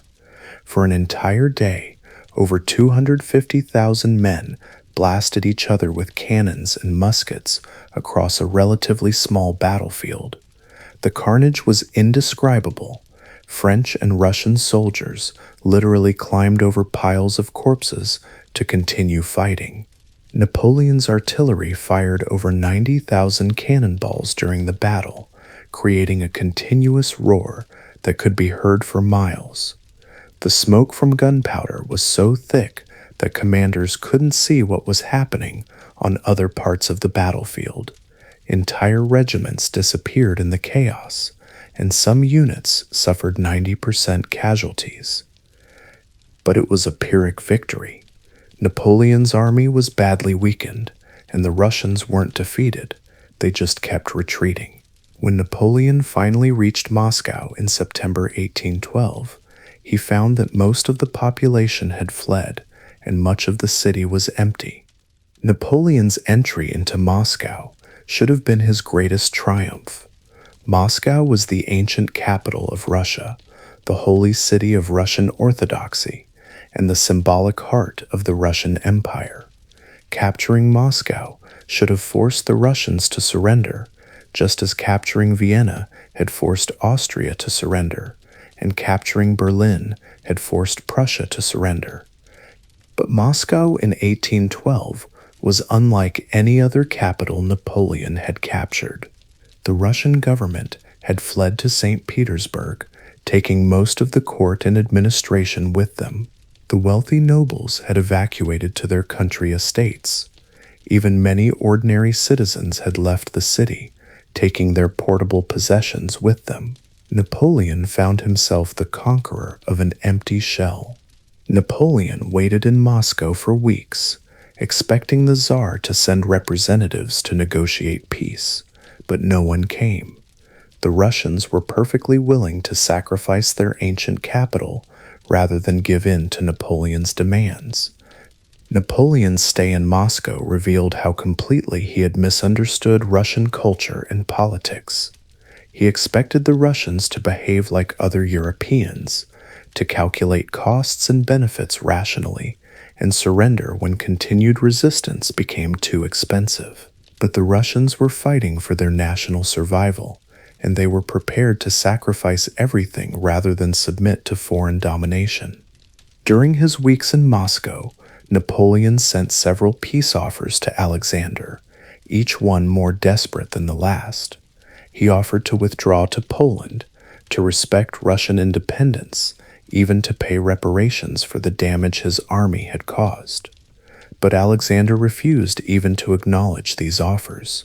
The Russian strategy was simple: wait for winter to destroy Napoleon's army, then counterattack. Then, in October, fires broke out across Moscow. Whether the Russians set them deliberately or they started accidentally, the result was the same. Much of Moscow burned down, leaving Napoleon's army with nowhere to shelter for the coming winter. The fires that destroyed Moscow were probably the decisive moment of the entire campaign. Napoleon had been counting on using Moscow's buildings to shelter his troops during the winter. Without adequate shelter, his army would be exposed to the brutal Russian winter, with no protection except their summer uniforms and whatever materials they could scavenge. The fires also destroyed most of the food supplies that Napoleon had hoped to capture in Moscow. Grain warehouses, wine cellars, and other stores that might have fed his army went up in smoke. Napoleon found himself in control of a burned-out ruin that couldn't support his remaining forces. Napoleon finally realized he was in serious trouble. Winter was coming, his army was running out of food, and the Russians showed no signs of giving up. In October 1812, he made the fateful decision to retreat back to France. The decision to retreat was probably the most difficult of Napoleon's career. It meant admitting that his grand strategy had failed, that the largest army in European history had been defeated not by enemy soldiers, but by Russian winter and distance. For a man who had never accepted defeat, the retreat from Moscow was a devastating blow to his pride and self-image. Napoleon tried to maintain the illusion that the retreat was a planned strategic withdrawal, but everyone could see that it was actually a desperate flight from disaster.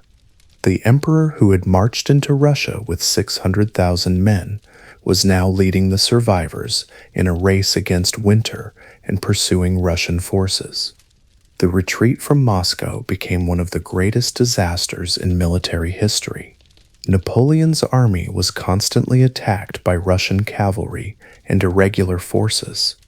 The weather turned brutally cold, much colder than anything most of the European soldiers had ever experienced. Men froze to death by the thousands. The Russian winter of 1812 was particularly severe, with temperatures dropping to -30 degrees Fahrenheit. Soldiers who had been equipped for a summer campaign found themselves marching through blizzards in uniforms that provided no protection against the cold. Frostbite was epidemic, and men literally froze to death while marching. The retreat became a nightmare of hunger, cold, and constant attacks by Russian forces. Soldiers abandoned their weapons to carry food. Officers sold their horses for bread. Men who fell behind were either captured by Russian cavalry or froze to death where they fell. The roads were littered with abandoned equipment, dead horses, and human corpses. Discipline completely collapsed during the retreat. Soldiers fought each other for scraps of food or pieces of clothing. Officers abandoned their men to save themselves. The multinational army that had invaded Russia disintegrated into a mob of desperate men trying to reach safety. Units that had fought together for years dissolved as soldiers looked out only for themselves. The crossing of the Berezina River in November 1812 was particularly horrific. Napoleon's engineers managed to build bridges across the icy river, but thousands of soldiers died from the cold, drowning, or Russian attacks during the crossing. The Berezina crossing showed both Napoleon's continued military genius and the desperate state of his army. Despite being surrounded by Russian forces, Napoleon managed to escape the trap through careful planning and personal leadership, but the cost was appalling. Tens of thousands of men died during the crossing, and the survivors were left even more demoralized and weakened. The scenes at the Berezina were apocalyptic. Desperate soldiers pushed women and children off the bridges in their panic to escape. Cannons and supply wagons were abandoned on the riverbank. Men who fell through the ice disappeared forever beneath the black water. The crossing became a symbol of the complete breakdown of civilized behavior under extreme stress. By December 1812, Napoleon's Grande Armée had essentially ceased to exist. Of the 600,000 men who had marched into Russia, maybe 30,000 made it back in fighting condition. The rest were dead, captured, or had deserted. It was one of the greatest military catastrophes in history. The statistics of the Russian campaign are almost incomprehensible. Napoleon lost roughly 95% of his invasion force in less than 6 months. The casualties included not just common soldiers, but thousands of experienced officers, engineers, and specialists who couldn't be easily replaced. Entire regiments that had fought in dozens of battles simply disappeared. The disaster extended beyond just human casualties. Napoleon lost virtually all of his artillery, cavalry, horses, and supply wagons. The army that staggered back into Poland was essentially defenseless, lacking the equipment and organization needed to fight effective battles. It would take years to rebuild the French military machine, if it could be rebuilt at all. Napoleon himself escaped from Russia and raced back to Paris, where he immediately began raising a new army. But the damage was done. The aura of invincibility that had made Napoleon so feared was broken. All of Europe could see that the Corsican ogre could be defeated. Napoleon's hurried return to Paris was partly about damage control and partly about genuine strategic necessity. He needed to be in France to organize a new army and to prevent his enemies from taking advantage of his weakness. But his abandonment of the survivors of his army was another blow to his reputation and showed the cold calculation beneath his charismatic leadership. The news of the Russian disaster spread across Europe like wildfire. In Germany, Austria, and other occupied territories, people began to whisper that Napoleon wasn't invincible after all. Nationalist movements that had been suppressed by French power began to stir. The coalition of European powers that had been intimidated by Napoleon's success began to plan for a new war. The Russian campaign marked the beginning of the end for Napoleon's empire. He had reached too far, pushed too hard, and ignored the basic rule that even the greatest generals can't conquer everything. The man who had seemed unstoppable had finally met his match in the vastness of Russia and the determination of its people. But the Russian defeat revealed deeper problems with Napoleon's entire approach to power. His empire was built on constant military victory, continuous expansion, and the personal loyalty of soldiers who followed him because he kept winning. Once that aura of invincibility was broken, the entire system began to unravel. Napoleon's greatest strength, his refusal to accept limits, had become his greatest weakness. The same ambition that had carried him from Corsica to the throne of France had driven him to attempt the impossible conquest of Russia. His inability to be satisfied with what he had achieved had led him to risk everything and lose most of it. But Napoleon wasn't finished yet. Even after this catastrophic defeat, he would continue fighting, continue scheming, and continue trying to rebuild his empire. The next part of our story will show how Napoleon faced his final challenges and how the master of Europe finally met his end. The man who had once controlled the destiny of a continent now faced the greatest challenge of his life, trying to hold on to power when everyone could see that he was no longer invincible. The Russian campaign had shown that Napoleon could be defeated, and now every enemy he had ever made was preparing to take advantage of his weakness. Chapter 4: The Fall of an Emperor, 1812 and 1821. After the disaster in Russia, most people would have given up, but Napoleon wasn't most people. Even with his Grande Armée destroyed and all of Europe turning against him, he still believed he could somehow turn things around. This final phase of Napoleon's career shows both his incredible determination and his tragic inability to accept reality. The scale of Napoleon's denial was staggering. When he arrived back in Paris in December 1812, he acted as if the Russian campaign had been a minor setback rather than the greatest military disaster in European history.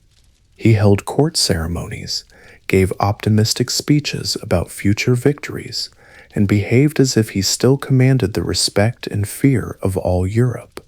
It was a performance worthy of the greatest actor, but it couldn't hide the reality that his empire was crumbling. Napoleon rushed back to Paris in December 1812 and immediately started building a new army. The problem was that France was running out of men. He had already conscripted most of the young men in the country for his previous campaigns. Now he was calling up teenagers and middle-aged men who should have been exempt from military service. The demographic crisis facing France was truly desperate.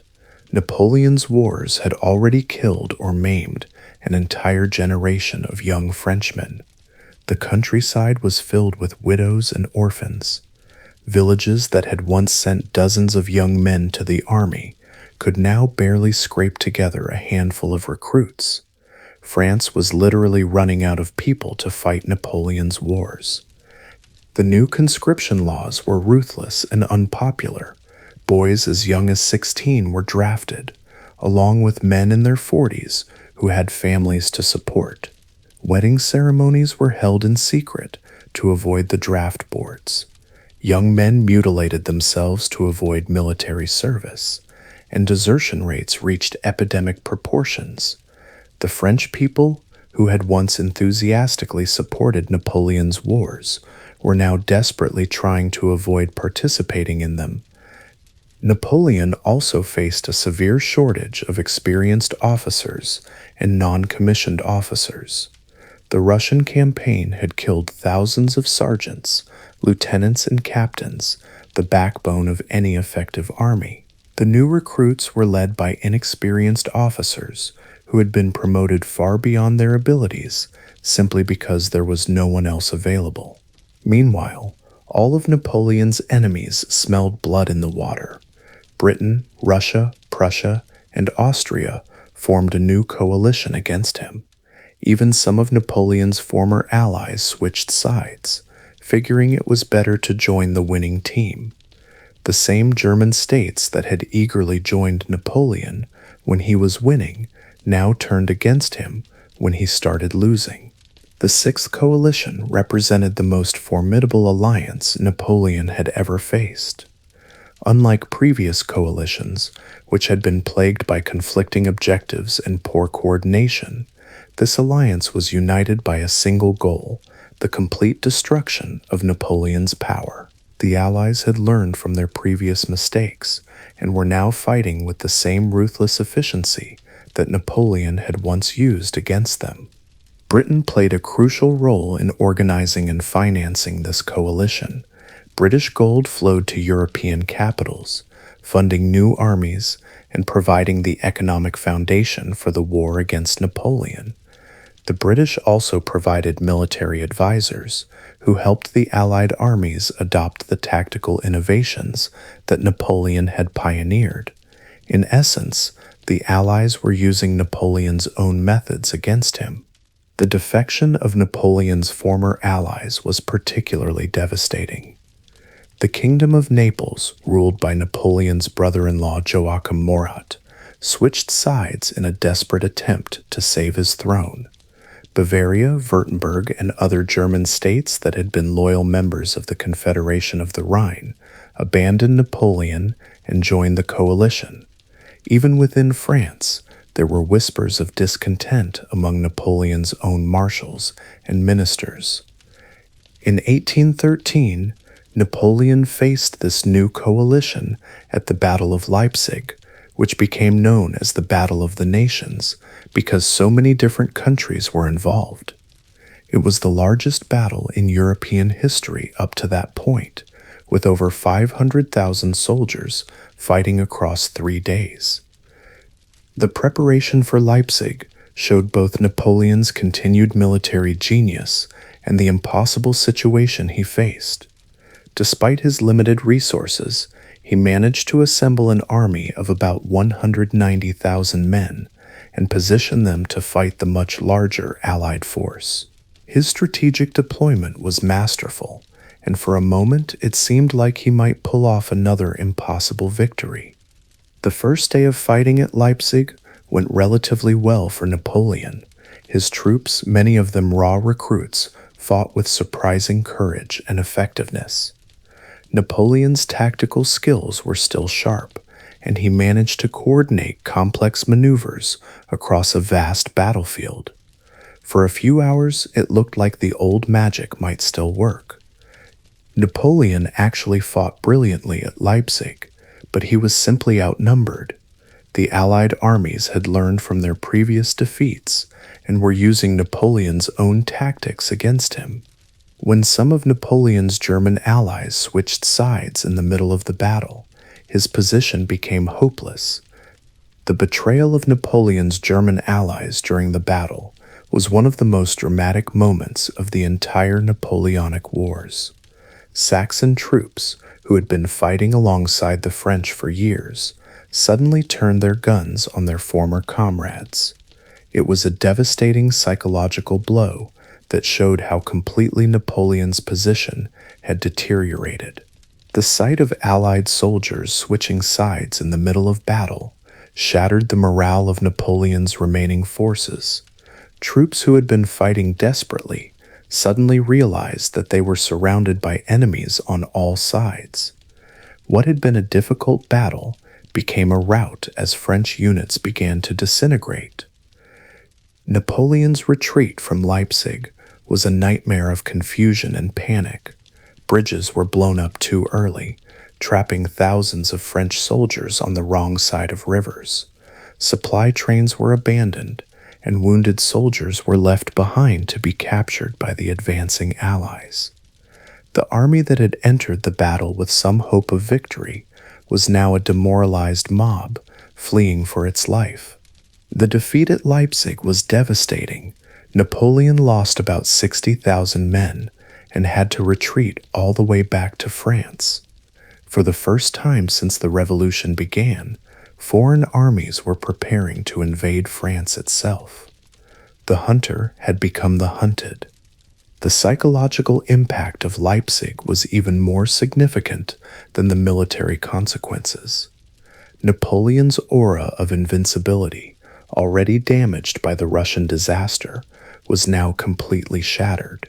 Soldiers who had once believed that Napoleon could work miracles now began to wonder if he was just an ordinary general after all.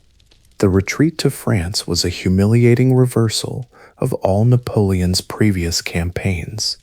Instead of French armies marching triumphantly into foreign capitals, foreign armies were now advancing toward Paris. The peasants and townspeople who had once cheered Napoleon's victories now watched anxiously as defeated French soldiers straggled through their villages. But even with enemy armies marching toward Paris, Napoleon still wouldn't give up. In 1814, he fought one of the most brilliant campaigns of his entire career, defending France against overwhelming odds. With just 70,000 men, he faced over 300,000 Allied troops. The campaign of France in 1814 was Napoleon's military masterpiece. Working with limited resources and facing impossible odds, he demonstrated all the tactical genius that had made him famous. He moved his small army with lightning speed, hitting isolated enemy columns and winning a series of small but impressive victories. Napoleon's strategy was based on what military historians call the strategy of the central position. He positioned his army between the different Allied armies and attacked each one separately before they could combine their forces. It was the same strategy he had used in his early Italian campaigns, but now he was using it to defend his homeland rather than conquer foreign territory. The battles of Champaubert, Montmirail, and Vauchamp showed Napoleon at his tactical best. Despite being heavily outnumbered, he managed to defeat several Allied corps in rapid succession. His soldiers, fighting to defend their homeland, showed the same courage and dedication they had displayed in Napoleon's greatest victories. Napoleon moved his small army around France like a chess master, hitting isolated enemy forces and winning several small victories. For a few weeks, it looked like he might actually pull off another miracle. His soldiers, fighting to defend their homeland, showed the same courage and dedication they had displayed in Napoleon's greatest victories. The French people's response to the invasion was complex and contradictory. Many regions welcomed the Allies as liberators who would end years of conscription and warfare, but others rallied to Napoleon's cause, seeing the invasion as an attack on French national honor. The same revolutionary spirit that had driven back foreign armies in the 1790s was still alive in some parts of France. Napoleon's propaganda machine worked overtime to present the campaign as a patriotic struggle against foreign domination. He portrayed himself as the defender of French independence against a coalition of monarchs who wanted to destroy the gains of the revolution. To some extent, this message resonated with French soldiers and civilians who had grown tired of Napoleon's wars but weren't ready to submit to foreign rule. But there were just too many enemies and too few Frenchmen. The Allied armies kept coming, and Napoleon couldn't be everywhere at once. In March 1814, Paris fell to the Allies, and Napoleon's marshals finally told him that enough was enough. The fall of Paris was a psychological catastrophe for Napoleon. The city that had witnessed his coronation as emperor was now occupied by foreign troops. The Parisians who had once cheered his victories now watched Cossack cavalry and Prussian infantry parade through their streets. It was the ultimate symbol of how completely Napoleon's fortunes had reversed. Napoleon's marshals, the men who had followed him across Europe for over a decade, finally reached their breaking point. Led by Michel Ney, the bravest of the brave, they confronted Napoleon and told him that the war was lost. These weren't politicians or rivals. These were Napoleon's closest friends and most loyal supporters, and even they had had enough. The confrontation between Napoleon and his marshals was heartbreaking.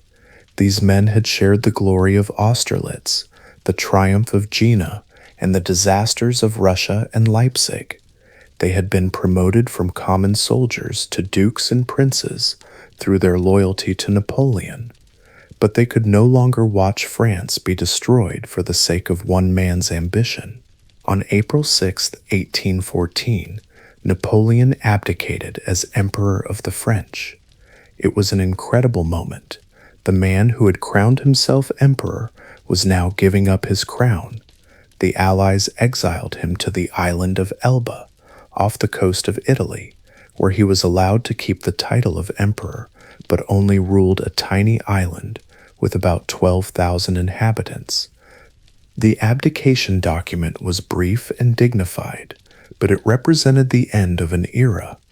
Napoleon acknowledged that the coalition powers had declared that he was the only obstacle to peace in Europe, and he was therefore renouncing his throne for himself and his heirs. It was a remarkably gracious end to a career that had been marked by such ambition and conflict. The Treaty of Fontainebleau, which formalized Napoleon's abdication, was surprisingly generous. The Allies allowed him to keep the title of emperor and gave him sovereignty over Elba. He was granted an annual pension and allowed to take a small guard with him. Josephine and other members of his family were also provided for. It seemed like a comfortable retirement for the former master of Europe. For most people, this would have been the end of the story. Napoleon was 44 years old and could have lived out his days as a minor celebrity on his little island. The Allies restored the Bourbon monarchy in France, putting Louis XV, the brother of the executed Louis XVI, on the throne. Life on Elba should have been peaceful for Napoleon. He had a comfortable palace, a small court, and all the time in the world to write his memoirs or pursue intellectual interests. The island was beautiful, the climate was pleasant, and he was treated with respect by the local population. Many men would have been happy with such a retirement. But Napoleon was constitutionally incapable of accepting a quiet life. He threw himself into the administration of Elba with the same energy he had once devoted to governing Europe. He built roads, reorganized the island's government, and even planned economic development projects. It was as if he was practicing to be emperor again on a smaller scale. Napoleon also maintained an extensive intelligence network that kept him informed about events in France and the rest of Europe. He corresponded with supporters across the continent and received detailed reports about political developments. He was like a general in exile, constantly planning for a return to power, even though such a return seemed impossible. But Napoleon was watching events in France, and he didn't like what he saw. The new king was unpopular, the economy was struggling, and many French people missed the glory days of the empire. Napoleon started to think that maybe, just maybe, he could make one more comeback. Louis XV's restoration was proving to be a disaster. The Bourbon king was out of touch with the changes that had occurred in France during the revolutionary and imperial periods. He tried to restore the old aristocracy to power, ignored the interests of the middle class that had benefited from Napoleon's meritocracy, and showed little understanding of French national pride. The economic situation in France was also deteriorating. The end of the continental system had disrupted established trade patterns, and French industry was struggling to compete with British goods that were now flooding the market. Unemployment was rising, and there was widespread discontent among both workers and businessmen. Perhaps most importantly, the French army was deeply unhappy with the Bourbon Restoration. Officers who had risen from the ranks under Napoleon were being displaced by returning aristocrats who had spent the war years in exile. Soldiers who had conquered Europe were being lectured about loyalty by men who had fought against France. The military, which had been the backbone of Napoleon's power, was ripe for rebellion. On February 26, 1815, Napoleon escaped from Elba with about 1,000 loyal followers. He landed in southern France and began marching toward Paris. This should have been a suicide mission. Napoleon had no army, no money, and no allies. Napoleon's escape from Elba was one of the most audacious gambles in history. He had only about 1,000 men against the entire French army, and he was officially an outlaw who could be shot on sight. But Napoleon understood the mood of France better than the Bourbon government did, and he was betting everything on the loyalty of his former soldiers. The landing at Gulf Huon was deliberately chosen for its symbolic value. This was the same coast where Napoleon had returned from Egypt in 1799, beginning his rise to power. He was hoping that history would repeat itself and that the French people would once again rally to his cause in a moment of crisis. But then something magical happened. As Napoleon marched north, French soldiers sent to arrest him instead joined his cause. Entire regiments abandoned the Bourbon king and flocked to Napoleon's banner. The French people, it turned out, still loved their emperor. The most famous incident occurred when Napoleon confronted the 5th Regiment of the Line near Grenoble. The soldiers had been ordered to arrest him, but Napoleon walked up to them alone, opened his coat, and said, "If any of you wishes to kill his emperor, here I am." Instead of firing, the soldiers broke ranks and cheered "Vive l'Empereur." It was a moment of pure theater that showed Napoleon's incredible charisma and understanding of French psychology.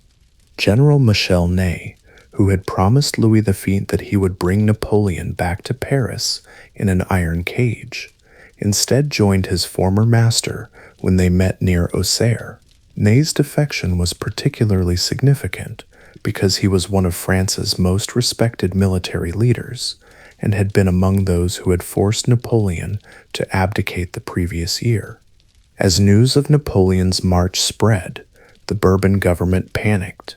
They sent more troops to stop him, but these soldiers also defected to Napoleon's cause. It was clear that the army's loyalty was to Napoleon, not to the restored monarchy. What had started as a desperate gamble was turning into a triumphant procession. When Napoleon reached Paris on March 20, 1815, King Louis XVIII fled without a fight. Napoleon was back in power after just 100 days in exile. It was one of the most amazing political comebacks in history. Napoleon's return to the Tuileries Palace was emotionally overwhelming. He was greeted by crowds of supporters who had risked their lives to gather in the streets.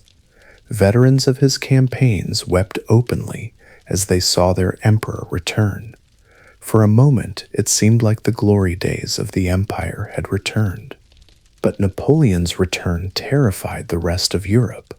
The Allies immediately declared him an outlaw and began assembling new armies to crush him once and for all. Napoleon knew he had to win a quick, decisive victory to break up this new coalition before their armies could combine against him. The European powers' reaction to Napoleon's return was swift and unified. The Congress of Vienna, which had been reorganizing Europe after Napoleon's defeat, immediately suspended its deliberations and declared Napoleon an enemy of humanity. It was clear that there would be no negotiated settlement this time. Either Napoleon would win decisively, or he would be destroyed completely. Napoleon's position was actually weaker than it appeared.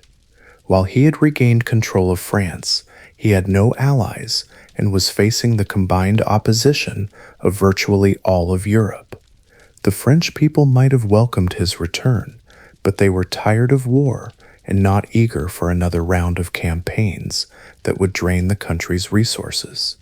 Napoleon decided to attack the British and Prussian armies in Belgium before they could link up with Austrian and Russian forces. If he could defeat the British and Prussians quickly, he might be able to negotiate a peace that would let him keep his throne. Napoleon's strategy was sound in theory, but incredibly risky in practice. He was gambling everything on a single campaign, hoping to destroy 2 enemy armies before reinforcements could arrive. It was the kind of all-or-nothing approach that had worked for him in his early career, but now he was facing more experienced enemies who understood his methods. The Waterloo campaign showed Napoleon at both his best and worst. His strategic plan was excellent, and his initial movements caught the Allies by surprise, but he also made several crucial errors that would prove fatal. His health was poor, he was slower to react than in his prime, and he was facing enemies who had learned from years of fighting against him.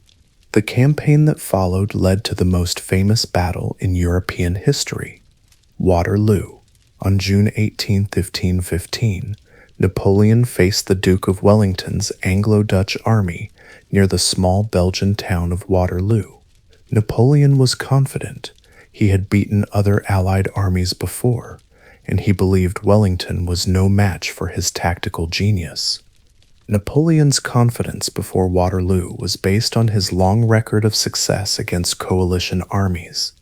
He had defeated the Austrians, Prussians, and Russians multiple times, and he believed that the British, despite their naval supremacy, were not particularly formidable on land. Wellington had won victories in Spain, but Napoleon considered the Peninsular War a sideshow compared to the main European theaters. The terrain around Waterloo was not ideal for Napoleon's preferred tactics. The battlefield was relatively small and offered limited opportunities for the kind of flanking maneuvers that had won him so many previous victories. But Napoleon was confident that his superior artillery and the fighting quality of his veterans would be enough to break Wellington's line. Napoleon's army at Waterloo was a mixture of veterans and new recruits. The core of the force consisted of soldiers who had served with him for years and were fanatically loyal to his cause. But there were also many young conscripts who had little experience of battle. The army's morale was high, but its overall quality was not what it had been in Napoleon's prime. The Battle of Waterloo was incredibly close. Napoleon's plan was to break Wellington's center with a massive infantry attack, but the British squares held firm against repeated French charges. Late in the day, as Napoleon was preparing a final assault, the Prussian army arrived on the battlefield to help Wellington. The battle itself was a brutal slugging match that lasted most of the day. Wellington's defensive position on the ridge of Mont Saint-Jean was strong, and his troops showed remarkable discipline under intense pressure. The French attacks were courageous and well coordinated, but they couldn't break the British line. The arrival of the Prussians under Field Marshal Blücher was the decisive moment of the battle. Napoleon had been expecting Prussian reinforcements, but he had hoped to defeat Wellington before they could arrive in significant numbers. When thousands of Prussian troops appeared on his right flank late in the afternoon, Napoleon's position became hopeless. The famous charge of the French Imperial Guard, Napoleon's elite troops, was the last desperate attempt to snatch victory from defeat. These were the soldiers who had never been defeated in battle, the men who had conquered Europe alongside their emperor, but even they couldn't break Wellington's line, and their repulse signaled the end of Napoleon's final gamble. Suddenly, Napoleon was fighting on two fronts. His army, already exhausted from a day of hard fighting, couldn't handle attacks from both the British and the Prussians. As the sun set on June 18, 15, Napoleon's army collapsed and fled the field. The collapse of Napoleon's army at Waterloo was sudden and complete. Soldiers who had fought bravely all day suddenly lost heart when they saw the Imperial Guard retreating. Units that had maintained their formation under intense pressure began to disintegrate. What had been an organized retreat became a panicked rout. Napoleon himself barely escaped capture as his army dissolved around him. The man who had once commanded the fate of Europe was now fleeing for his life across the Belgian countryside. It was a humiliating end to a career that had been marked by so many triumphs. Waterloo was Napoleon's final defeat. His military genius, which had won him so many battles over the years, finally failed him. The man who had seemed invincible was beaten by a combination of stubborn British infantry and timely Prussian reinforcements. The Battle of Waterloo entered history as one of the most decisive battles ever fought. In a single day, the fate of Europe was settled, and the Napoleonic era came to an end. The battle became a symbol of final defeat, and meeting your Waterloo entered the language as a metaphor for ultimate failure. After Waterloo, Napoleon rushed back to Paris, hoping to raise another army. But this time, even the French people had had enough. The politicians forced him to abdicate for a second time, and Napoleon surrendered to the British rather than risk being captured by his other enemies. Napoleon's second abdication was even more painful than his first. This time, there was no dignified ceremony or generous terms from the Allies. He was simply informed that his rule was over and that he had no choice but to surrender. The Chamber of Deputies, which had once rubber-stamped his decrees, now voted overwhelmingly for his removal. The French people's reaction to Napoleon's second defeat was tellingly different from their response to his first abdication. In 1814, there had been some regret and nostalgia for the empire. In 1815, there was mainly exhaustion and relief that the wars were finally over. The 100 Days had been exciting, but they had also reminded people of the costs of Napoleon's ambition. Napoleon's decision to surrender to the British rather than face capture by the Prussians or Austrians was his final strategic calculation. He hoped that the British, with their reputation for fair play, might treat him more humanely than his continental enemies. It was a reasonable guess, but it wouldn't save him from permanent exile. The Allies weren't taking any chances this time. Instead of exile to a comfortable Mediterranean island, they sent Napoleon to St. Helena, a remote island in the South Atlantic Ocean, thousands of miles from Europe. It was one of the most isolated places on Earth, surrounded by nothing but ocean. St. Helena was chosen specifically because it was impossible to escape from. The island was 1,200 miles from the nearest land, surrounded by treacherous seas and guarded by British warships. There would be no dramatic escape this time. Napoleon would remain on St. Helena until his death. The journey to St. Helena was itself a form of psychological torture for Napoleon. After spending most of his adult life at the center of European politics, he was now sailing away from civilization toward permanent obscurity. The man who had once commanded armies of hundreds of thousands was now accompanied by only a small group of loyal followers. Napoleon spent his final 6 years on St. Helena, writing his memoirs and complaining about his treatment by the British. He was closely guarded and had little contact with the outside world. The man who had once commanded armies of hundreds of thousands now had just a few servants and companions. Life on St. Helena was comfortable but stifling. Napoleon was housed in Longwood House, a residence that was adequate but far from luxurious. He was allowed to keep a small household of servants and companions, but his movements were restricted, and he was under constant surveillance by British officials. Napoleon spent much of his time on St. Helena dictating his memoirs to his companions. These memoirs were partly an attempt to shape his historical legacy, and partly a way to pass the long, empty hours of exile. He presented himself as a champion of liberty and nationalism who had been defeated by a coalition of reactionary monarchs. The former emperor also engaged in petty disputes with his British captors over matters of protocol and treatment. He insisted on being addressed as emperor rather than General Bonaparte, complained about the quality of his food and accommodations, and generally made life difficult for his guards. It was a sad contrast to the man who had once negotiated with kings and emperors as an equal. Napoleon's health began to deteriorate during his years on St. Helena. He suffered from stomach problems, gained weight, and became increasingly lethargic. Whether these health problems were caused by the tropical climate, psychological stress, or some other factor remains a subject of debate among historians. On May 5, 1821, Napoleon Bonaparte died on St. Helena at the age of 51.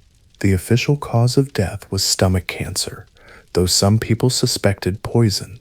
The emperor, who had once ruled most of Europe, died in exile, thousands of miles from France. Napoleon's death was surprisingly peaceful for a man who had lived such a violent and dramatic life. He was surrounded by his remaining companions and died in his bed, not on a battlefield. His last words were reportedly about France and his son, showing that even at the end, his thoughts were focused on his homeland and his dynasty. The news of Napoleon's death took months to reach Europe, but when it did, it caused a sensation. Even his enemies had to acknowledge that one of the most remarkable figures in history had passed away. The man who had dominated European politics for over a decade was gone, and with him died the last vestiges of the revolutionary era. But even in death, Napoleon's legend continued to grow. His body was eventually returned to France in 1840, where it was placed in a magnificent tomb in Paris. The French people, who had gotten tired of Napoleon's wars, now remembered mainly his glories and achievements.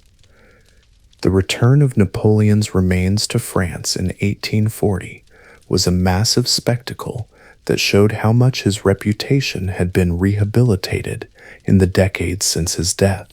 King Louis Philippe, hoping to associate his regime with Napoleonic glory, organized an elaborate ceremony that drew hundreds of thousands of spectators. The man who had died in exile was now celebrated as a national hero. Napoleon's tomb in Les Invalides became a pilgrimage site for French patriots and military enthusiasts from around the world. The elaborate crypt, with its red porphyry sarcophagus surrounded by marble statues and glittering mosaics, was designed to reflect the grandeur of Napoleon's achievements. Even in death, Napoleon commanded respect and awe. Napoleon's impact on European history was enormous. He had spread the ideas of the French Revolution across the continent, destroyed the old feudal system in many countries, and created a new legal framework that influenced law codes around the world. He had shown that talent and ambition could triumph over birth and tradition. The Napoleonic Code remained in force in many European countries long after Napoleon's death and influenced legal systems around the world. Napoleon's emphasis on merit-based advancement and rational administration became standard practice in modern governments. His military innovations were studied and copied by armies for generations. Napoleon had also fundamentally changed the nature of warfare. His emphasis on speed, concentration of force, and the coordination of different military arms became the foundation of modern military doctrine. The concept of total war, mobilizing an entire society's resources for military purposes, was largely a Napoleonic innovation. Most importantly, Napoleon had proved that one person really could change the world. In just 20 years, he had gone from being a nobody from Corsica to the Emperor of Europe and back to exile again. But Napoleon's legacy was complex and contradictory. He had spread revolutionary ideals across Europe while also establishing himself as an autocratic ruler. He had promoted equality and meritocracy while also creating a new aristocracy based on military service. He had brought modernization and progress to many parts of Europe while also causing enormous death and destruction through his constant wars. The debate over Napoleon's legacy continues to this day. Some see him as a great liberator who spread Enlightenment values across Europe and destroyed the old feudal order. Others view him as a megalomaniacal dictator whose wars caused unnecessary suffering and death. The truth probably lies somewhere between these extremes. What cannot be disputed is that Napoleon was one of the most influential figures in European history. His rise and fall marked the end of the old regime and the beginning of the modern era. The Europe that emerged from the Napoleonic Wars was fundamentally different from the Europe that had existed before the French Revolution. Napoleon's story also illustrates the dangers of unlimited ambition. His refusal to accept limits or compromise ultimately led to his downfall and the destruction of everything he had built. The same qualities that made him great, his boundless energy, his refusal to accept defeat, his vision of transforming Europe, eventually became his weaknesses when taken to extremes. The lesson of Napoleon's life is both inspiring and cautionary. It shows that extraordinary individuals can indeed change the course of history, and that merit and determination can triumph over birth and privilege. But it also demonstrates that even the most successful leaders can fall victim to their own ambitions, and that power without limits often leads to destruction. Napoleon Bonaparte died as he had lived minus dramatically, memorably, and controversially. His death marked the end of an era, but his legend would live on to inspire and warn future generations about the possibilities and perils of unlimited ambition.